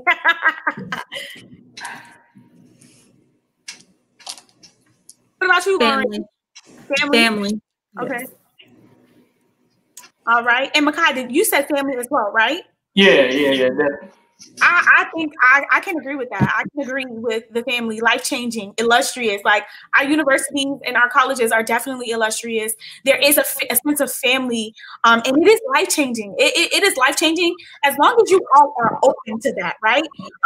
Going away to college is such an experience. And even if you go away to college in your state, understanding that just embarking on that new journey in itself is it's different. It's an opportunity for you to kind of step into this space that is so different. I have another question that goes, Payne College, how does being in a southern city like Augusta, Georgia affect students who attend Payne? So for our students who come from California, it is a well-received culture shock. I would say Southern hospitality and just a slower pace that will just let you take in just a slower pace of a city, but still Augusta is a big city, so you get that experience. If anyone's ever seen The Masters, and Tiger Woods, all that. That's Augusta. So what you see is just a different way of life. So Southern living all together and everything that entails. Perfect. This question is for ECSU. I wanted you to speak on this as well, Ariel. You guys are one of the only 4-year collegiate aviation degree programs in the UNC system. Is that attracts a lot of students? Mm-hmm. So that is a 4-year program. I know some schools you're looking at about $300 an hour in order for flight hours, and here it's not like that. Like I said, they start you flying out your sophomore year, anything from ATC, which is air traffic control, management, flight education. So we have it all here at Elizabeth City State University. And if you come for a tour face-to-face, hopefully that'll be next year, I'll take you down to the Coast Guard base and you can see our planes as well. Gotcha. So I have here for Spelman College, what are some advantages of attending an all-women's college? Ooh, so I'll try to keep this very brief, but there are so many different benefits. Number one, understand that our founders in and of themselves, Sophia B. Packard and Harriet E. Giles, knew that women's college like Spelman College was needed back in 1881. So in terms of a women's college, of course, academic programs, student life opportunities are all centered around what's best for our students, our female students. In addition, as a women's college, you have access to, once again, an alumni network of over 20,000 women. So 20,000 Spelman graduates who serve as mentors, advocates for our students, can connect them to potential career opportunities as well. As a women's college as well, we place an emphasis on leadership, civic engagement, and social justice, and that is built into the curriculum at Spelman. So just a number of different benefits, but those are just a few benefits. And you are a part of a very unique and very illustrious sisterhood at Spelman. Perfect. So for Winston-Salem, the question for you is, how has the support from celebrities like alum Chico Bean, athlete Chris Paul, and Beyonce helped with your HBCU? So first of all, shout out to Chris Paul, who was a student at Wake Forest University, but transitioned over to Winston-Salem State. He has helped bring the community all together, right? So Wake Forest has a side of Winston-Salem, Winston-Salem State has another side of Winston-Salem, but through Chris Paul's help, he has been able to mend all sides and been able to speak truth to power for the Black community. So we appreciate him. Our campus, he was just on campus on Tuesday for voting and things of that nature. And so we love Chris Paul. He gives and he brings energy to our university, as well as some of the celebrity basketball games that he has at Winston State, which brings like LeBron and Carmelo and everybody to our university. But of course, Chico Bean, the man. Chico Bean, he puts on for Winston State every chance he gets, and we love Chico Bean. So shout out to Chico Bean as well. Awesome. All right, so we're gonna go ahead, and the last question for you all is: we have so many interactive students here on this call, and I'm sure there's some parents. How can they reach you? Yes, so I'll say for Spelman College, once again, my name is Miss Nayada Schuler, and I work with all students from the state of North Carolina and many of our southeastern states. So to reach me directly, you can feel free to contact me via email. My email address is nschuler1, that's NSHULER, the number 1, at spelman.edu.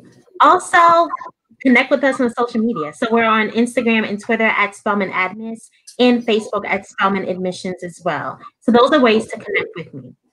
Perfect. All right, Mr. Hines, how can we contact you? Definitely. So you can reach out to our admissions office at admissions@wssu.edu. But you can also reach me specifically at hinesm@wssu.edu. You can also connect with our university as a whole on all social media platforms and connect with us there as well. But definitely shoot me an email, hinesm@wssu.edu. I can't wait to hear from you and to help you and serve you as students and as family members. Perfect. Next up, we have Ariel. Can you tell us how we can meet you? Absolutely. So you can reach me at my email. So it's A as in Apple, M as in Mom, BEAMON at ECSU.edu. You can give us a call at 252-335-3305. Perfect. Lauren, and how can we reach you at Payne? Unmute yourself. So to reach me, you can email me at lfleming@payne.edu. If you forget my name, admissions@payne.edu, or visit our website and you'll see all of that information again. Sounds good. Again, to all our audience members, their information is inside the chat as well. I want to thank each and every one of you for joining us today. We truly appreciate you. And so we're going to go ahead and we're going to close out this segment. Thank you so much to all of you. We really appreciate you. Bye. Appreciate it. Awesome. So again, we want to thank our recruiters and everybody for watching. If you missed anything, please make sure to catch the replay right here on HBCU Virtual College Fair. That's on Facebook and YouTube. Again, don't forget to use the promo codes with our sponsors. Eden Body Works, we're going to use the code HBCU20. Kanati's, which is a tea shop, the code is CATU20. And then we have 4910 Rosalie Productions. Coming up in session 2, we have Meet the Graduates and the Current Students right after a short music break.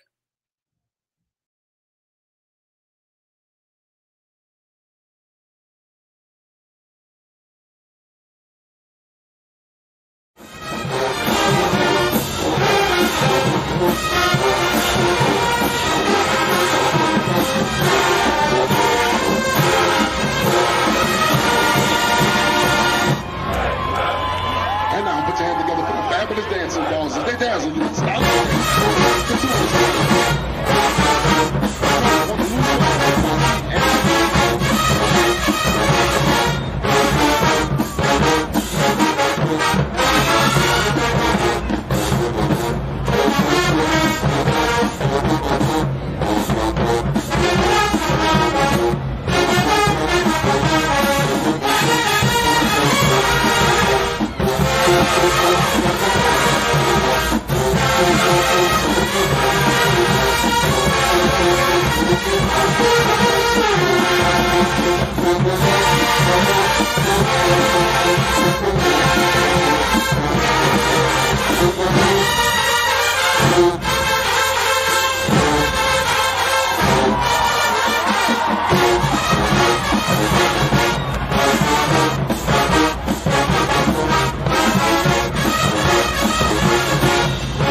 Ladies and gentlemen, your wait is over.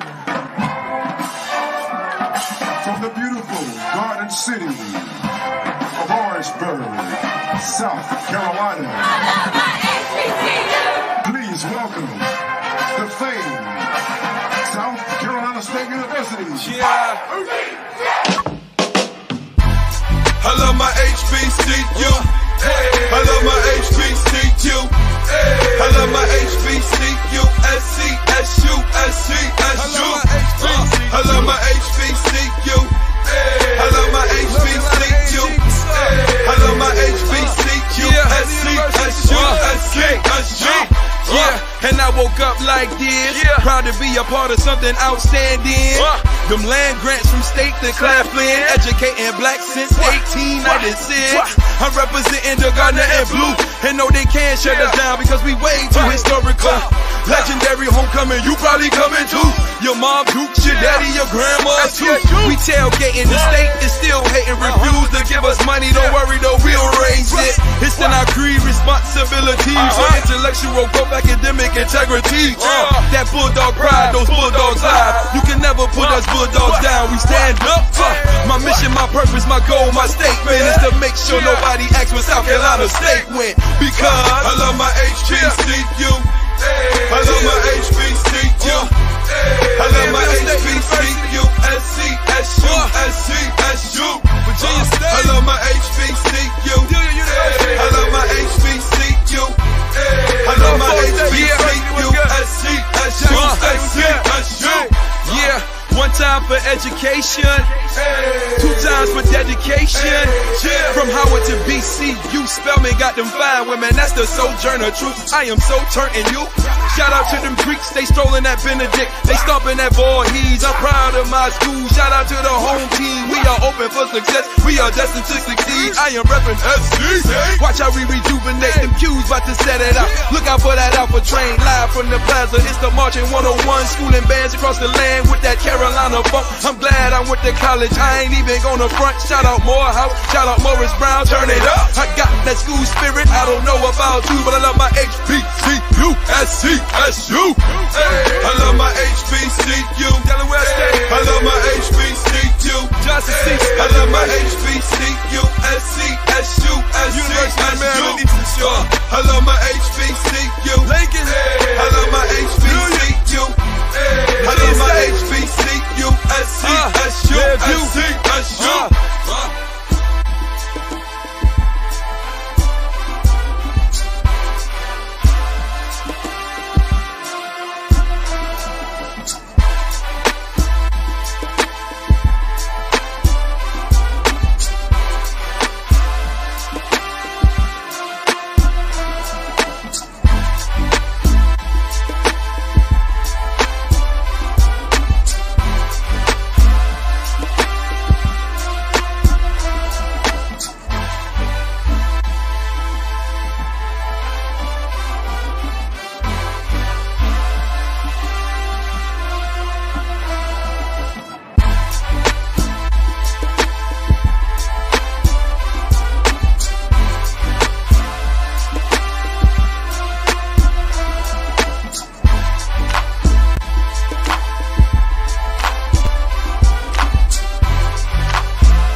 All right. Welcome back, everybody. I don't know about you, but that video gave me all the feels, the bands, the music, the vibes that the HBCU brings. I want to again welcome you back. I am your hostess with the mostest. I am B. Garrett, and we again are here, and we welcome you back to the second HBCU Virtual College Fair. Now we're going to go into part 2 of our segment, and that is called Let's Meet the Graduates and Current Students. So our panelist intro goes as followed. First up, we have Leah Howard, who's an MED NCC professional counselor. She's a graduate of Spelman College and a member of Alpha Kappa Alpha Sorority Incorporated. I know you're celebrating over there. Yes, I am. Today is such a historic day and moment for all HBCUs. Absolutely. Next up, we have Richard Mead, who is a manager and member of engagement at City Year Education, and he is a graduate of Fisk University. Welcome, Richard. Thank you so much for having me. I'm excited to be here. Absolutely. Next up, we have Aminata B. So, who's a marketing and strategy lead tech, and she is a graduate of Howard University. Awesome, awesome. Next up, we have Tone Bell. He is a comedian and actor and a graduate of Savannah State University. Welcome, welcome, Tone. And last, what's happening? Not least, we have Marika Daniel, who is the owner of Marika Photography and a mixologist, and she is a current student at North Carolina Central University, majoring in mass communication with a concentration in broadcast, and she is a member of Zeta, I want to enunciate your T, Phi Beta Sorority Incorporated. Welcome, everyone. Yes. Thank you for having us. What up? What up? What up? What up? I'm here to bring all that energy. It's good to see so many of you wonderful faces today. It's just a great day in general. We have a Black woman as the VP, an HBCU graduate. Say it again. Say it again. Come on, y'all. Let us raise the roof up in here today. I am going to jump right in. We have so many different topics to talk about and so many different areas to cover. So I'm going to jump right in for, and these are going to be questions that you guys can pick and choose to answer. But for you, and I saw this a little earlier from our audience, was your university your first choice? Was that your first choice? Did you know that was the school that you wanted to go to? I'll start off. No, I did not know. I got a couple offers, like a couple scholarships, couple acceptance letters to bigger schools and not HBCUs, and a lot of my family had gone to HBCUs. Actually, my mom graduated from Fisk, so that was like a very big influence on me, and just kind of wanting to stay in Georgia, but getting away from home at the same time. And I'm so glad I did, because Savannah State was a definite experience that I did not expect, but also I'm so glad that I took advantage of it. Awesome. We'll go to Aminata. What about you? Was Howard your first choice? Well, one, I want to first say thank you for having me today. Howard was my first choice. Okay. I applied to only 3 schools. I'm originally from Detroit, Michigan, so I applied to University of Michigan, Michigan State, and it was my senior year when I visited Howard through the Michigan Club at Howard University, and it changed my life. Like that 1 week at Howard, I was like, I was sold. And I forgot about my acceptances at University of Michigan and Michigan State, and Howard was like my #1 choice. Perfect. Marika, since you're a current student, what about you? Was, North Carolina Central your first choice? Hi, y'all. Sorry if you hear music in my background. It's a parade outside of my dorm right now, so I do apologize. But no, North Carolina Central University was not my first choice. To be honest, my first choice was a PWI, and it was Mizzou. I have no clue as to why I was so interested in Mizzou, but I was just so interested. But yeah, I think I made my choice my junior year of high school, but then senior year I made my final choice, and I was like all pro-Black, all HBCU, and I attended A&T, Central, Savannah State, Albany, and I really just fell in love with North Carolina Central. I fell in love with the family vibes and the energy. And yeah, once I got that acceptance, that was it. I was just like, yep, that's it. That's the school choice right there. That's what's up. That is so good. Richard, did you want to share? Leah, did you want to share? Yeah, sure, I can share. Fisk was my first choice. Tone, it would have been dope if you followed in your mom's footsteps, but I understand. A lot of my family, everyone in my family was HBCU graduate. My parents, grandparents, etc. And a lot of my family went to an HBCU called Tennessee State University, which is also in Nashville, literally about a mile up the street from Fisk. And so I was always going to Nashville for homecoming growing up, and Fisk just always, I was drawn to it. I kind of wanted to be different from the fan, but still wanted to, rep my HBCU. And so I did this thing called pre-college, my senior year of high school, where I spent a weekend up there, and it was just transformative. And I was like, this is it. My first choice. I applied. I got that. That was it. And I was sold. Perfect. Leah, what about you? Oh, yeah, absolutely. Spelman was my first choice. I actually only applied to HBCUs just for my development. I have a lot of people in my family who are HBCU alum, and my dad was a Morehouse grad. So it was kind of a given to go to Spelman. Absolutely. It's so funny because Leah and Richard, your stories are very much in line with Emma. She was just like, it was kind of like a no-brainer for me. Like everybody was an HBCU grad. And so here I am. I didn't get a chance to introduce myself to you all, but I graduated from the illustrious Morgan State University. And as you guys can see, I'm representing proud. I'm a member of Sigma Gamma Rho Sorority Incorporated. Morgan was not my first choice, but it was a part of my top 5, I think it was. And like you, Leah, was it Leah or Richard? I'm not sure. I only applied to HBCUs as well. It was like, I don't care what y'all saying. It's HBCU City here, and I'm not going anywhere else. So I'm going to jump into the next question. For those of you who may have gone away, further away from your family and friends, what was your first year like on campus? And try to sum that up as quick as we can. But what was your first year like on campus? I will probably, which one of you went away? Like kind of left your state and went away? So Aminata, Marika, we'll go ahead and have you all answer the question. Sure, and it's Aminata. Aminata. Thank you. No, not a problem. So as I mentioned before, I'm originally from Detroit, Michigan, and Howard was my first choice.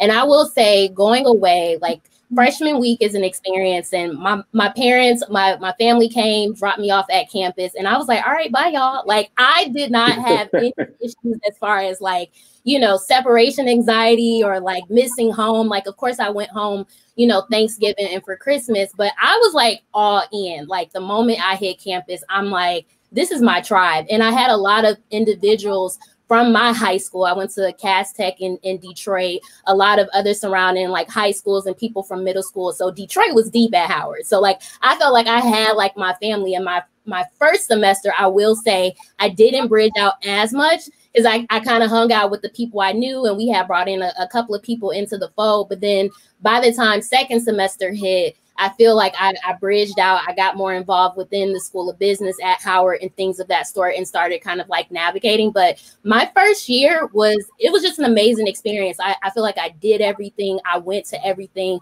I'm a very pro like African diasporic person. So like if it was about Black people, I'm there. Like if it's about African history, like I'm there. I went to all the panels. So for me, it was an amazing experience to just kind of like get involved and just embrace the culture for all that it brought, for sure.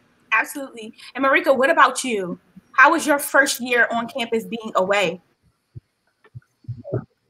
Okay. Sorry, I apologize again. The Greeks are outside.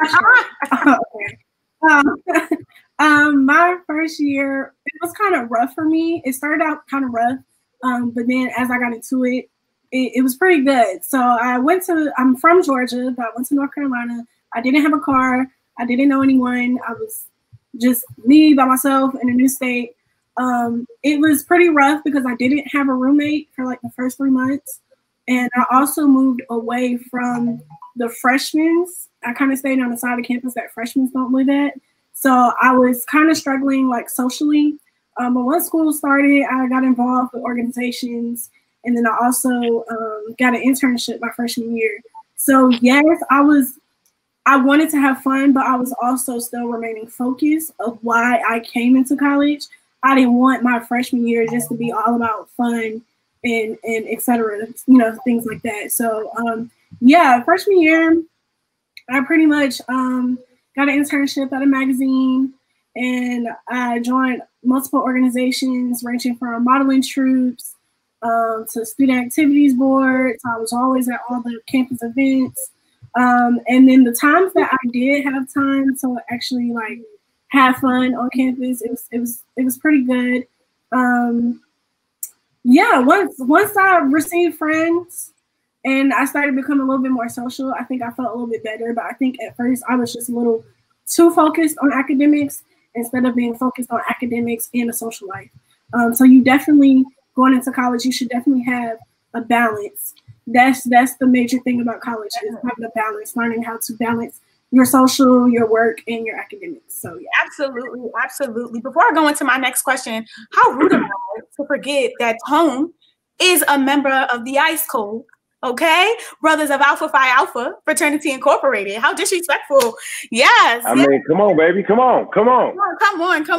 So my next question for you all is, in 3 words, this might be hard, but in 3 words, describe what life was like at an HBCU for you.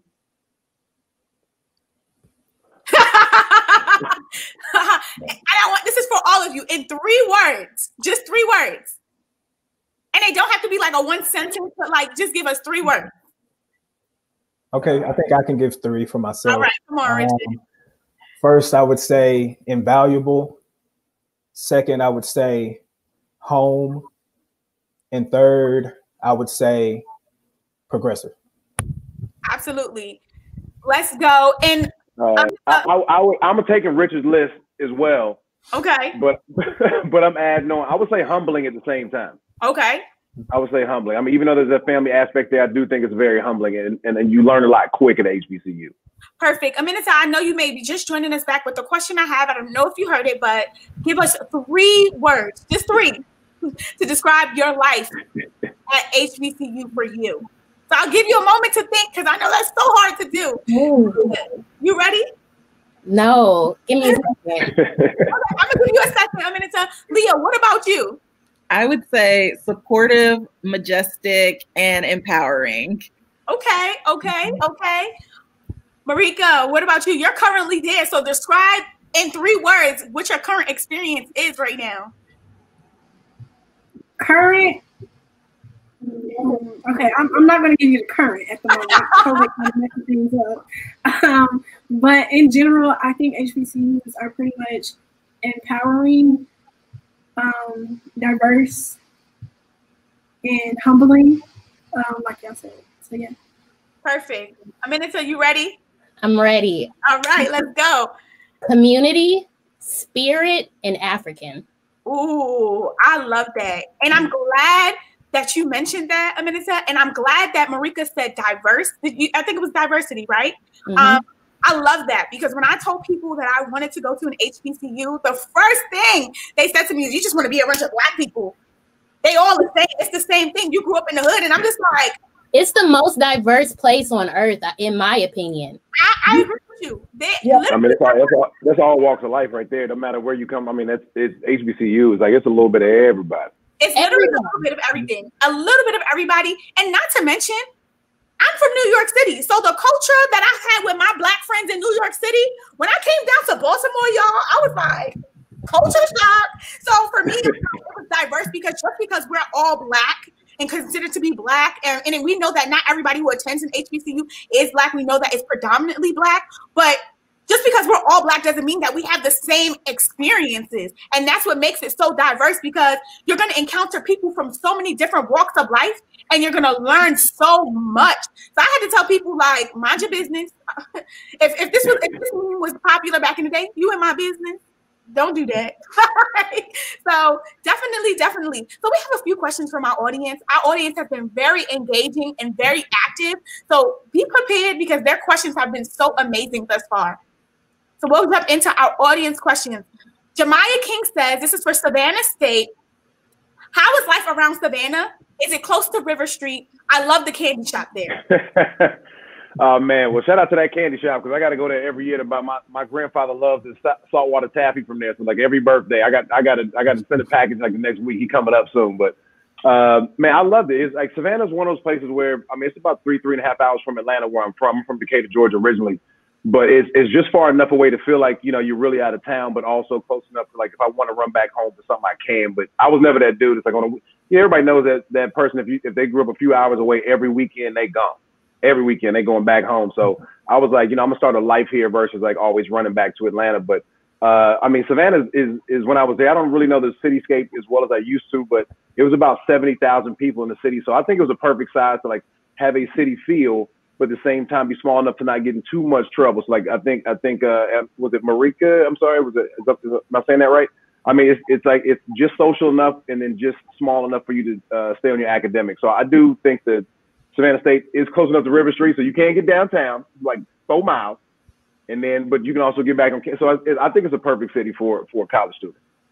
Perfect. The next question from Jayla White says, were you all welcomed into your college or not welcome? Were there any enemies or non-friends that you had? So when I'll just simplify. Did you feel welcomed when you got on campus? And we can keep that short. Yeah, I would say Spelman provided a lot of support. So they actually pair you with like a big sister mentor. They also have pre-college programs if you wanted to get acclimated to the college prior to actually starting. But I would say they absolutely made sure you were supportive in every way possible. Absolutely. I'll echo that. I was going to echo that as well. I think one thing I enjoyed about Howard is that there's something for everyone. And so regardless of what you were interested in, whether it was fine arts, whether it was history, business, like there was something for everyone, student government. And so I feel like everyone had a chance to like find their community, find their niche and kind of thrive in that. And because, you had administrators that actually cared about your growth and cared about your matriculation through the university, you were surrounded by so many individuals that kind of supported that. Mm-hmm. Mm-hmm. I can piggyback off of that, and I would say the same. I definitely felt welcomed. Even before I got to FISK, like there were alumni and current students reaching out to me on social media, welcoming me, letting me know, like, if I had any questions, just to hit them up, et cetera, which I really appreciated. And when you get on campus, there's just so many vast clubs you can join. Upperclassmen did Walmart runs for freshmen who didn't have cars. They literally would take us to Walmart and make sure we had groceries, make sure we were good. Professors, administrators, everybody. FISK is small enough to where even if you don't know everybody personally, you know them. Like, oh yeah, I know you. Are you a FISK guy? And so it just was home. It was a community. And from freshman year, that really set the tone. So I really, really felt welcome for sure. Dope. as for Central, I feel the same way. Central was welcoming before I attended Central, if that made sense. When you did the orientation, they were welcoming. A lot of people think because when you do orientation, they're forced to be welcoming. But at Central, it's really a family bond here. Like everybody gets a chance to know each other. And we're not a small campus, but we're not a big campus at the same time. So even though you might not know somebody personally, you know somebody that knows that person. And it's like a big networking connection type thing. But definitely when I came on campus, I definitely felt welcome. They had upperclassmen helping freshmen move in. Freshmen gave you advice. They had Greeks out there helping. Like you said, people did food runs as well. They had programs as soon as you stepped on campus. They told you like the first things that are required for you in order to graduate. Like in order to graduate at Central, you have to have over 150 hours of community service. They gave you resources teaching you how to get those community service hours, how to log them in, and they just automatically helped you. They have a class that helps you and welcomes you. I think it's called First Year Seminar or something of that nature. So yeah, it's definitely welcoming. They definitely put you in the HBCU spirit and they prepare you for life. Perfect. All right. So we can just go ahead. We're gonna move on. And I just want to add, Jayla, like, you know, college is a little bit different than like high school and middle school. You know, you attend like a pre-program, honestly, for most of them. Like you go for like a summer session to go down. I know for Morgan, we had a pre-college session and then we had like a regular session to go in as freshmen to go in. And just like with anything else, not everyone and everything is going to be your cup of tea. So always go into that with your own discernment, honestly and truly. The next question we have from Celeste is, since it is hard to do campus visits right now, right? What are some suggestions you might have for deciding what school is the best fit for someone? I didn't hear that. There was a jet going by somebody's window. I repeat it. So it says, since it's hard to do campus visits right now, what are some suggestions you might have for deciding what school is the best fit for someone? I can respond. Definitely social media is the thing right now. Twitter specifically is the thing. Jump on Twitter, jump on Instagram, find the hashtags of whatever university you're trying to attend. Talk to people, communicate, ask questions, get student perspectives instead of virtual campus perspectives or whatever they call it nowadays. Yes, please jump into student perspectives. Please ask, preview the organizations, preview the pages that they have out there, the athletics page, the organization page, the SGA, SAB, all of those organizations, and then also. Please look at the website, go through it thoroughly, make sure they have the degree programs and the concentrations, make sure you go through your list of classes that you're supposed to take for each year and things of that nature. I know it's a very difficult time right now, but it's definitely ways around it. It's definitely ways to make a final decision. Thank you. So we're going to keep on moving because we do have our time is winding down. And so we want to keep our, answer our audience questions and of course keep our questions just a little bit short. But did any of you receive a full ride scholarship to your university? Oh, I'm sorry. Yeah, I did. If you did. Okay, so Tone, you received a full ride. Anyone else receive one? No. Okay. I did not receive a full ride. I didn't either. Okay, I'm gonna go. Yeah. Same here. I did not. I got a full ride to Michigan State and a partial to University of Michigan and turned those down to go to Howard University. But I got money while I was there. So because I kept my grades up while I was there, I was able to get grants and different forms of funding. But yeah, that was disappointing. I'm paying back these loans right now. Yeah. And also, I want to preface, like, just because I didn't have a full ride, there was still some scholarship money that I received. I didn't have to come fully out of pocket. I'm still paying some loans right now, but I did have some help. I mean, I did have my loans now. I mean, like, they changed up the housing situation at one point, so we was all getting stuff new. So it was like, we're going to cover up to this amount. So I still have some money I had to pay back now. I ain't come out on top. You know what I mean? Like, education-wise, I did, but I owed something. They were still knocking on the door for a while.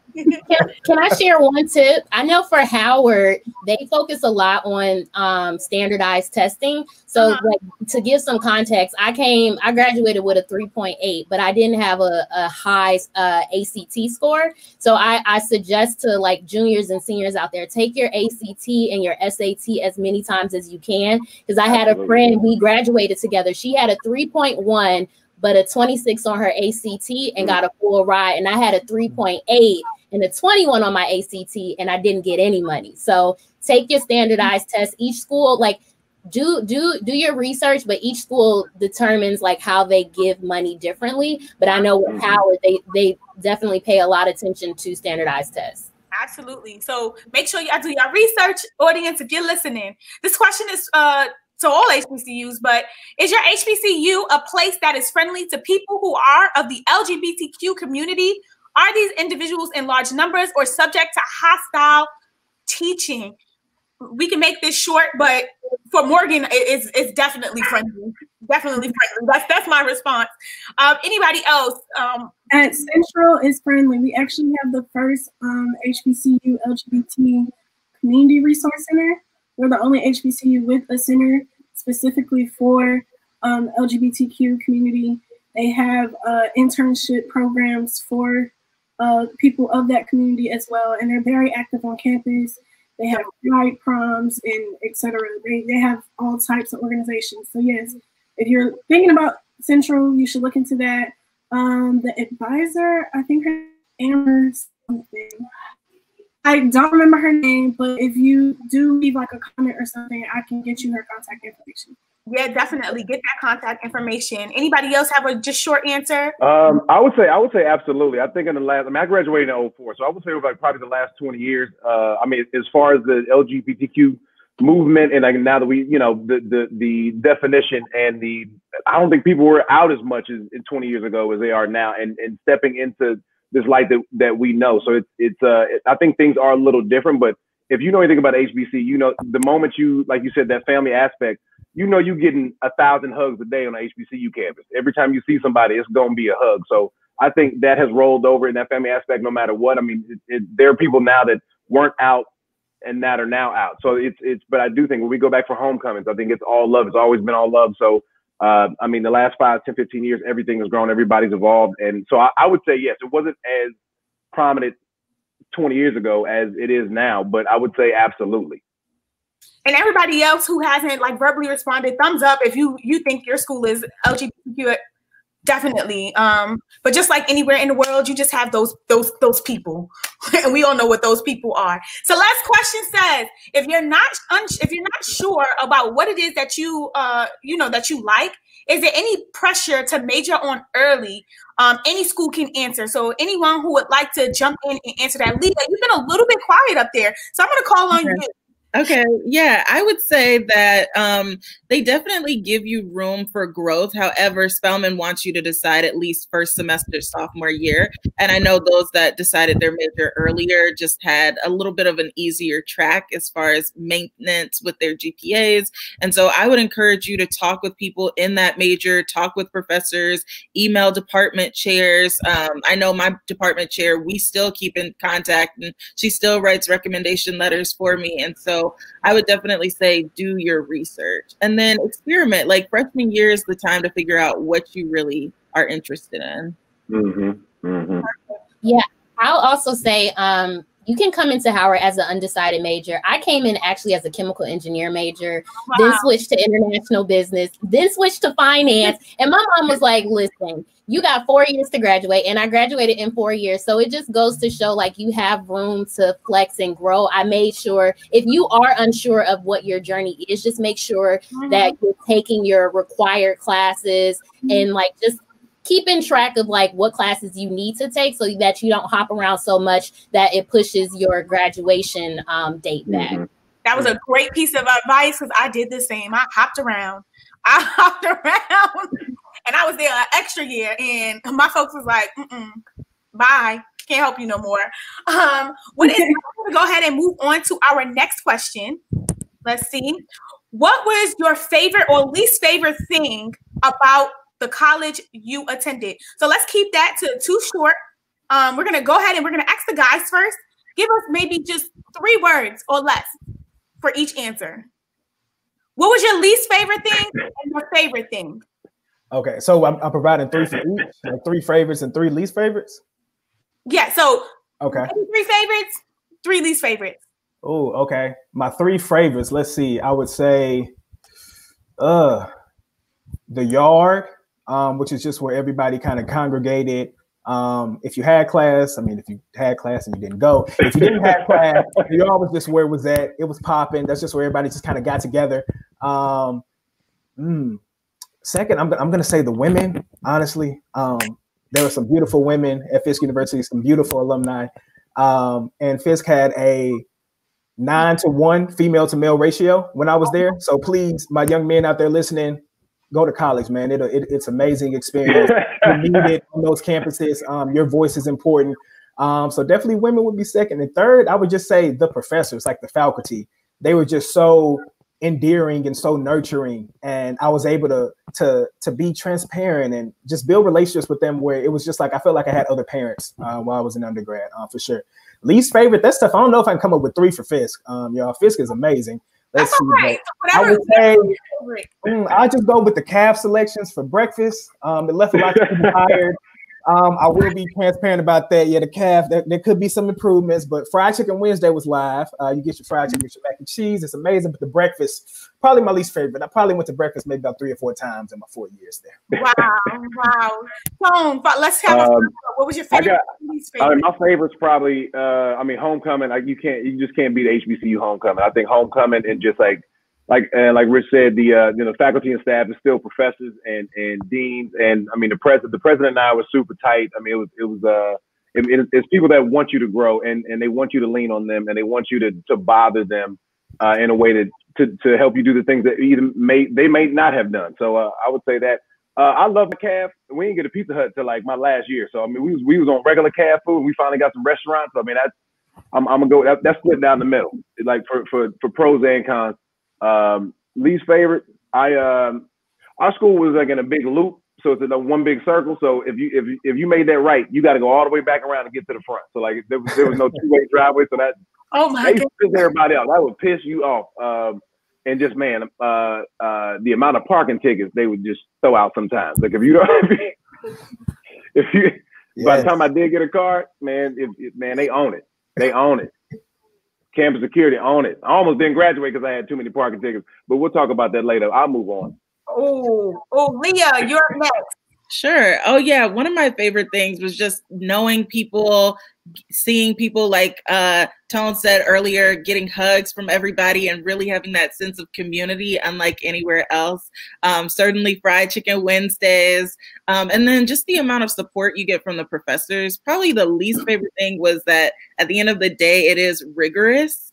And so therefore, like you have to find that balance between school and fun time. And then I would also say like, at HBCUs, there's a lot of projecting going on. People show you the highlight reel. And so you need to remember to stay the course and be on your own path and don't necessarily look or compare yourself to what everybody else is doing. It was Instagram before Instagram.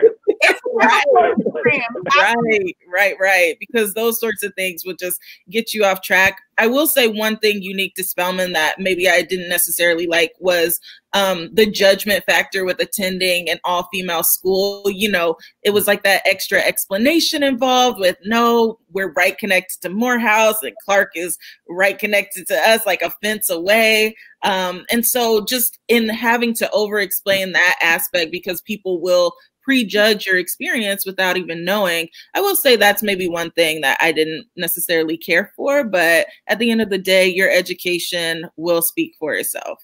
Yes. Aminata, you're next. What is your favorite and then your least favorite? Okay, I won't do a list. I would say my favorite was just learning new cultures and just like meeting new people from across the diaspora. Like my roommate freshman year was from Miami.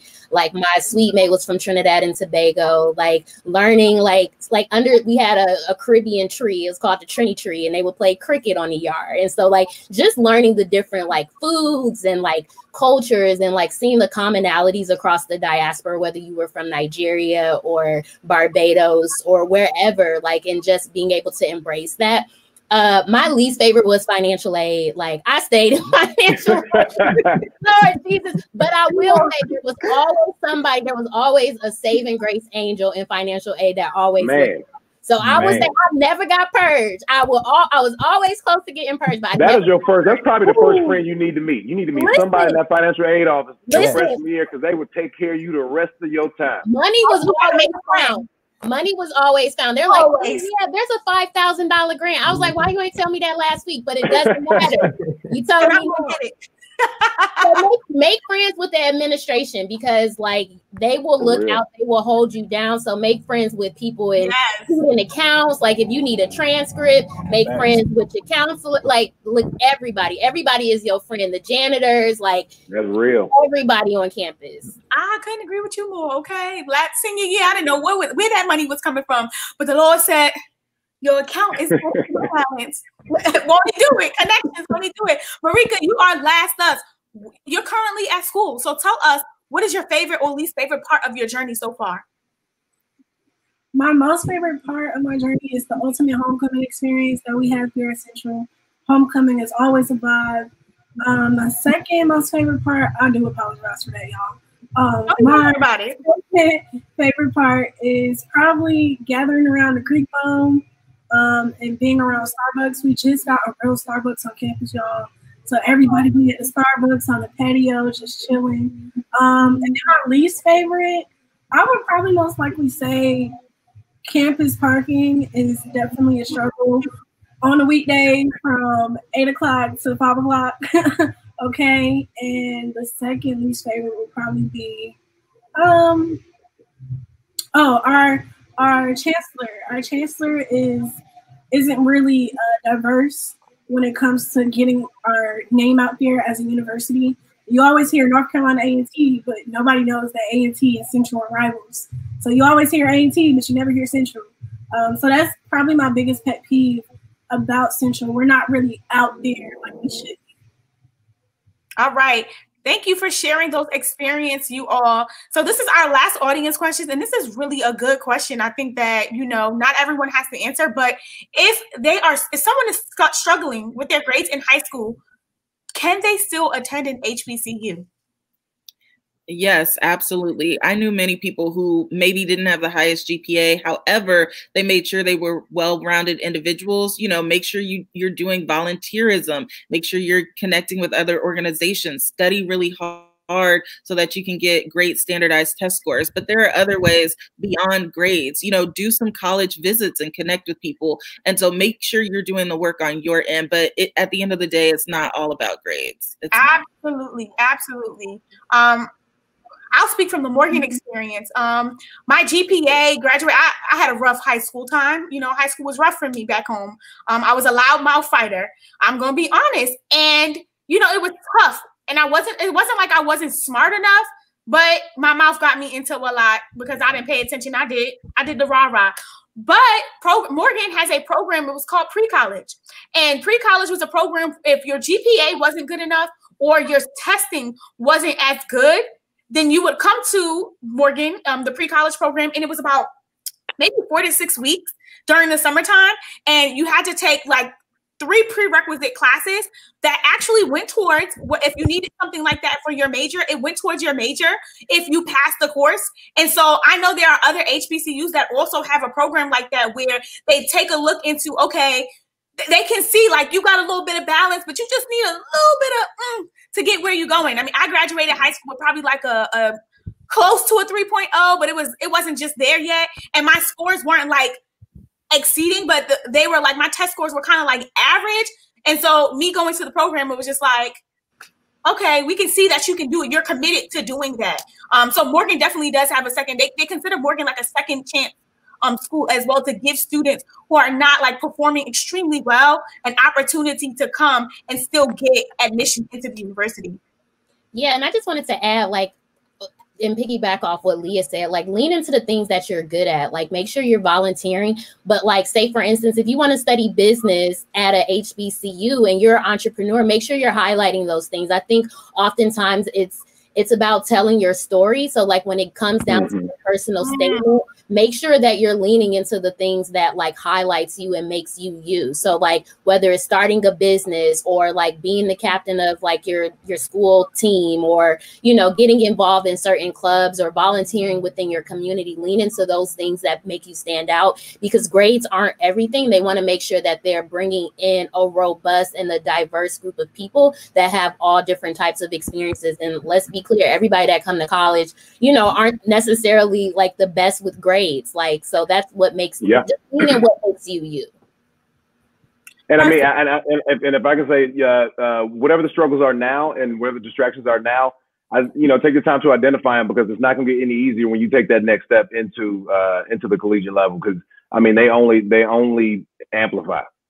Because if I had that same issue.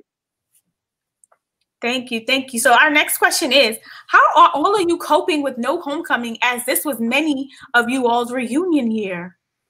Oh, I'm not happy about it at all. Homecoming is I look forward to. I mean, I leave LA anytime. Like, if I'm not working, I'm in Savannah at my homecoming. I want that catfish. I want to see all my old professors. I want all them hugs. I want some punch I shouldn't be drinking.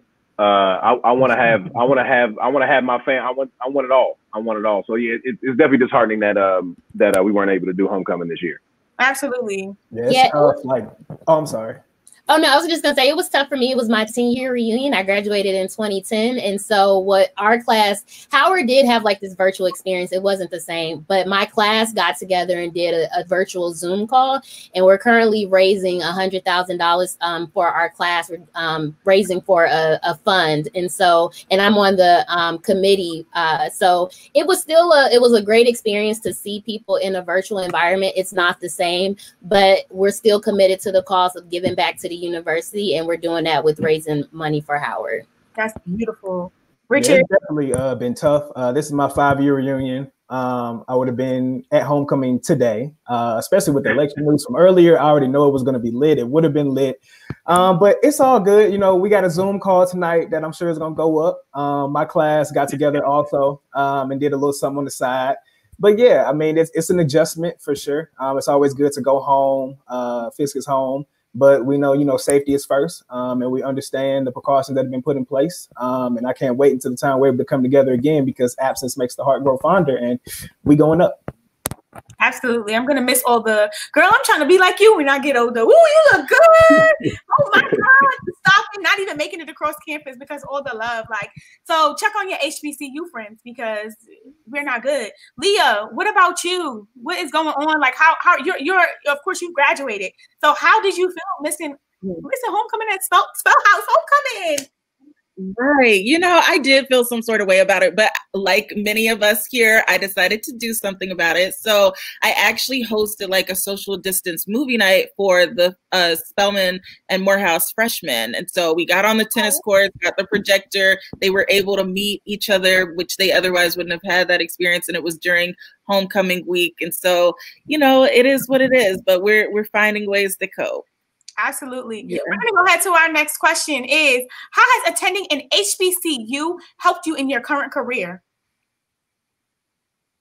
Well, I'm currently not in my career, but I can tell you attending an HBCU has helped me make a decision of where I want to go in my career. It has improved my decisions and choices. When I first came into college, I came in wanting to just do one thing at Mass Comm, but now that I've been through it for 3 years, taking 16 to 18 credits every semester, I have decided that I want to be a well-rounded person.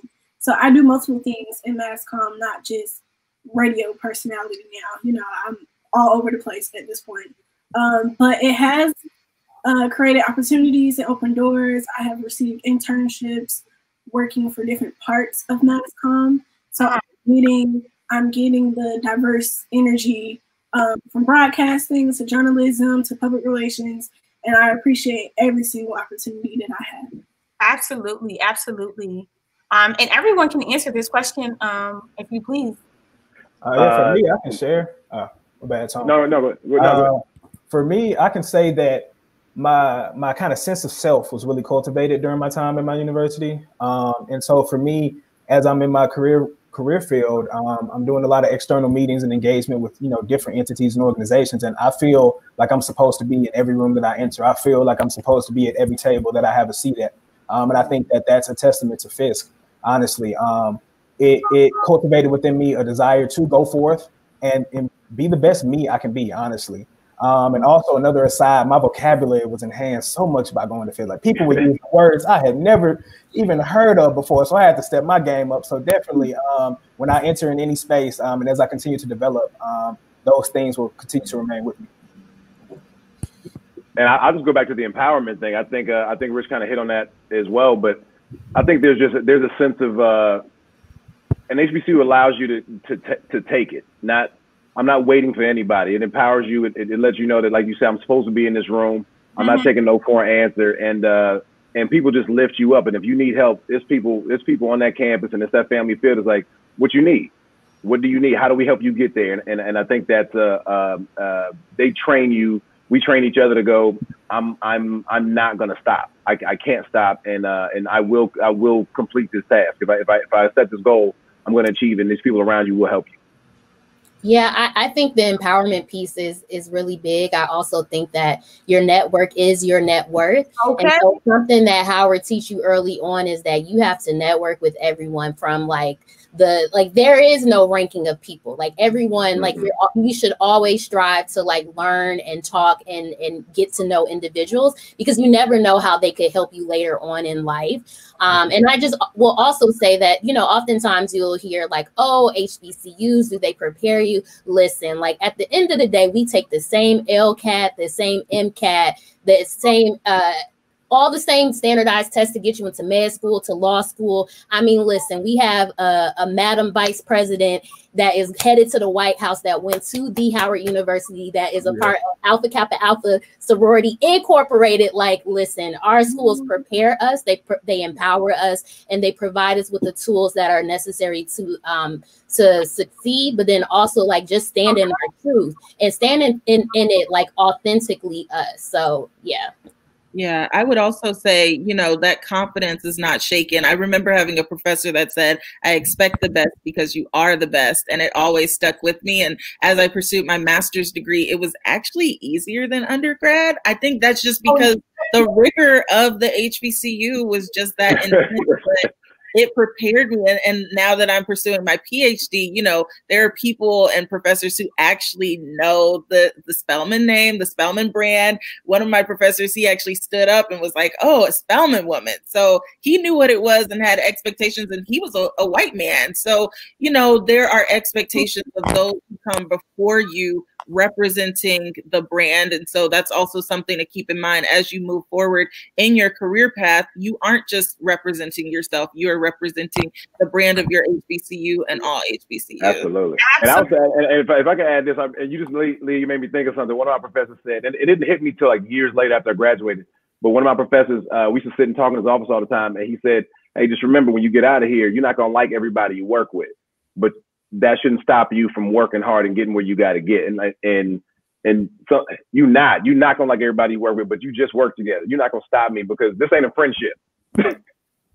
I got to get there. So, you don't have to like everybody you work with. And that just always stuck with me. And when I got a chance to apply it, he was like, oh man, this dude is right.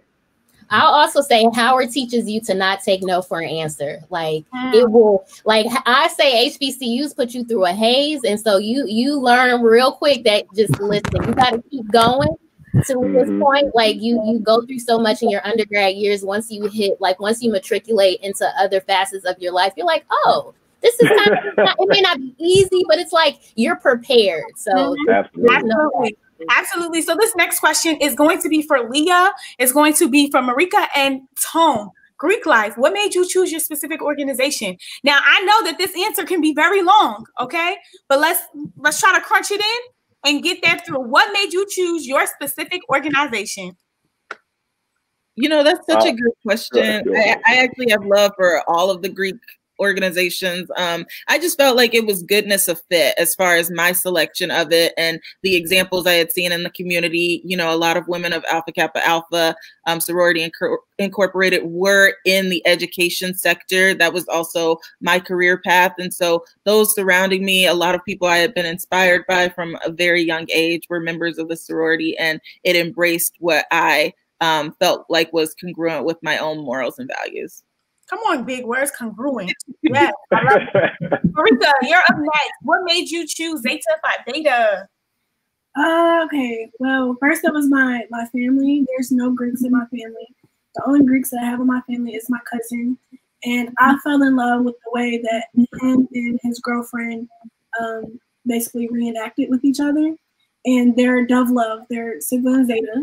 So I fell in love with that portion, and I was so active with them when they were in college and when they went through the process. Just seeing them, helping their community, learning about their standards from like an outside perspective. I've always been interested, but I never really officially did my research until my freshman year in college. And I was so into it. I was so hurt, upset by the fact that the Zetas on my campus were actually gone for 3 years, and it wasn't really a chance of them coming back. But when I found out that they were coming back, I said, oh, I'm jumping on this train. This is for me. Their morals, their values, their standards. I basically live up to what they believe in, and I automatically just thought of it was me. That's who I was made to be. So that's absolutely okay. Come on, meant to be. Tone, what's up with you? It was really my aunt. My aunt was getting married right when I graduated high school, going into college, and her husband was an Alpha, and my whole family, mom and dad side, mostly Kappa. So like I knew the world, but didn't have an influence because I didn't grow up around them. But I didn't see them often. But like all I really knew was Kappa. And so by the time I was like growing up and heading into college, my now uncle was a huge influence on me. I mean, he went to Howard. He's a double doctorate. He's a cancer researcher. This brother was always fly. And I mean, he could party and then go like get business done. And it just, you got in school and then, man, honestly, that we party hard, stay up late. First of all, that's why we graduate. And like, it kind of took me, and it was like that, it got me. And I didn't want to be a cliche. And I loved what I saw, and all the brothers on campus. I mean, they just, it was a family right away. I mean, I'm only child, and like those will end up being my brothers. Absolutely. Those are really great answers. Mine is very much similar to you all. Sigma just spoke out to me. It was just something that I loved. I appreciated. And my campus kind of really shaped my interest in Greek life organization. I had a little exposure. I'm the first Greek in my family, but going to Morgan State, when I saw the interactions of my chapter Beta Tau, I was like, yeah, that's me right there. Like, I need to be a part of that. And I just wanted to be a part of something that wasn't really big, but something that I knew that I can kind of grow and expand, because at this point, I'm a mogul, right? I'm a mogul in the making. I'm claiming that. That's what I'm going to speak out loud. And so that's what I wanted for myself. And those women on the yard spoke to me. So I was like, yeah, that's me right there. That's it. We're going to go to our last and final question of the afternoon. And that is, do you have anything else you would like to share for students seeking an HBCU? Give us some words of encouragement. Anybody who may be seeking HBCU, what are some lasting words for them? As a current student, I would say research, choose wisely based on what you're going in college to do. Don't choose based on the social aspect of HBCUs. And also stay focused. Have fun, but stay focused. Remember what you came into college to do. Remember how much money you're paying. Remember them student loans. Man, that's real. Is going to keep calling you. Okay. Stay focused. Have fun. Be active on campus, on and off campus. Because when you go out into the world, yes, careers are looking at your GPA, but they're also looking at, did you volunteer? Was your community service out there? Are you a person of integrity? Do you work well with others? Are you active? Things of that nature. So keep the social aspect, have fun, but also focus. Remember what you came in here to do. And remember, college is not for everybody, but Also remember that college, everybody doesn't finish on time, and on time is basically everybody's on time, if that makes sense. Just because you're supposed to be in college for 4 years, that doesn't mean you necessarily as a person has to be in college for 4 years. It might take you an extra year. You might not be able to do 18 credits a semester like your other friend. You might be able to do 15 or 16, and that's perfectly fine because everybody has their own timeline. So don't feel obligated that you got to get out of here in 4 years because you don't have to. All right, good stuff. Anybody else would like to add to that? Yeah, I would just say, make that decision for you, whether it's the HBCU you want to attend, the major you want to choose, the activities you want to get involved in. Make those decisions for you, things that you're interested in, things that, kind of exude the values that you want to embody. And I also say just surround yourself with good influences. Like we spoke to, it's great to have fun and have a good time, but you don't want to lose focus of while you're there. Like a lot of us have already spoken. It's an investment in yourself. It's an investment for sure. Like, the people you surround yourself with, the people you spend the amount of time with, want to make sure that y'all all have that same goal, that same vision in mind of holding one another accountable and finishing the goal of what we started together. But for sure, that would be my main token of advice to leave you all with. Absolutely. Couldn't agree more. Anybody want to have I'll say this. I mean, I wish I had taken this advice. I now try to give students when I go talk at, when I go back to my school. To me, it's very simple, but at the same time, I think it means a lot. Is things I wish I would have done. Like I would have taken a few more business classes so I can understand the money I'm making now and how it works and how it can work for me versus me just trying to rub nickels together and save. So I'd say take more, even if it's not your major, take a few more business classes so you understand the world more and understand how it works more. And honestly, I wish I had taken Spanish more seriously, to be honest with you. The world we live in now, had I taken Spanish more seriously, I'd be too expensive to be on this panel, right? You know what I mean? It's like taking advantage of it. It's like, but it's those moments that you have to. I could have done it. I didn't do it. So if you have the opportunity now, take advantage of it. Yes, it might be a couple more hours or 2 more classes on your a semester, but take advantage of the time while you got it before life hits you in the face. Absolutely, because it comes quick. Absolutely. Yeah, I think also like going in, you are a global citizen. So like, yeah, take a language, like, enhance your skill set.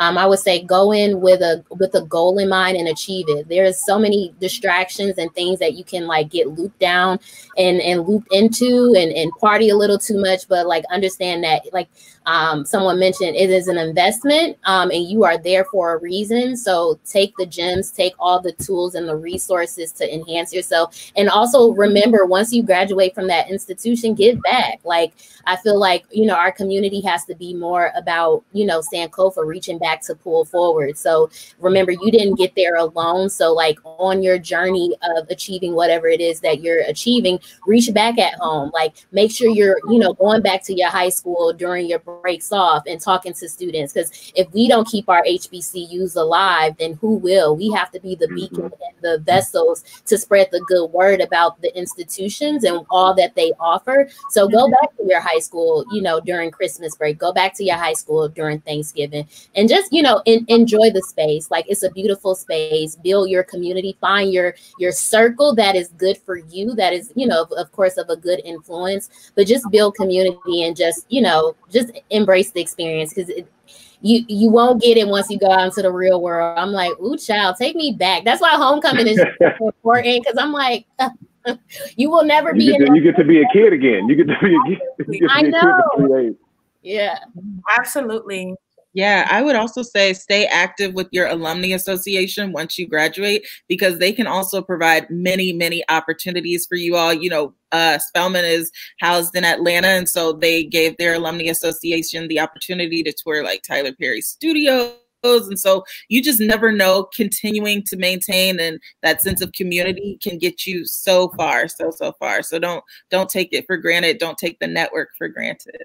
Absolutely. Absolutely. And anybody, if you're watching, like our one of our co-producers says, you all can be a part of something like this. This is something that you all can be part of. Maybe one day you can sit on a panel as an HBCU graduate and talking to other, you know, younger middle school, high school students, or even some adults. Because, you know, some people post, you know, they may have not gone to college, but now they're like, I want to go back and I want to go to an HBCU. So I want to thank you all.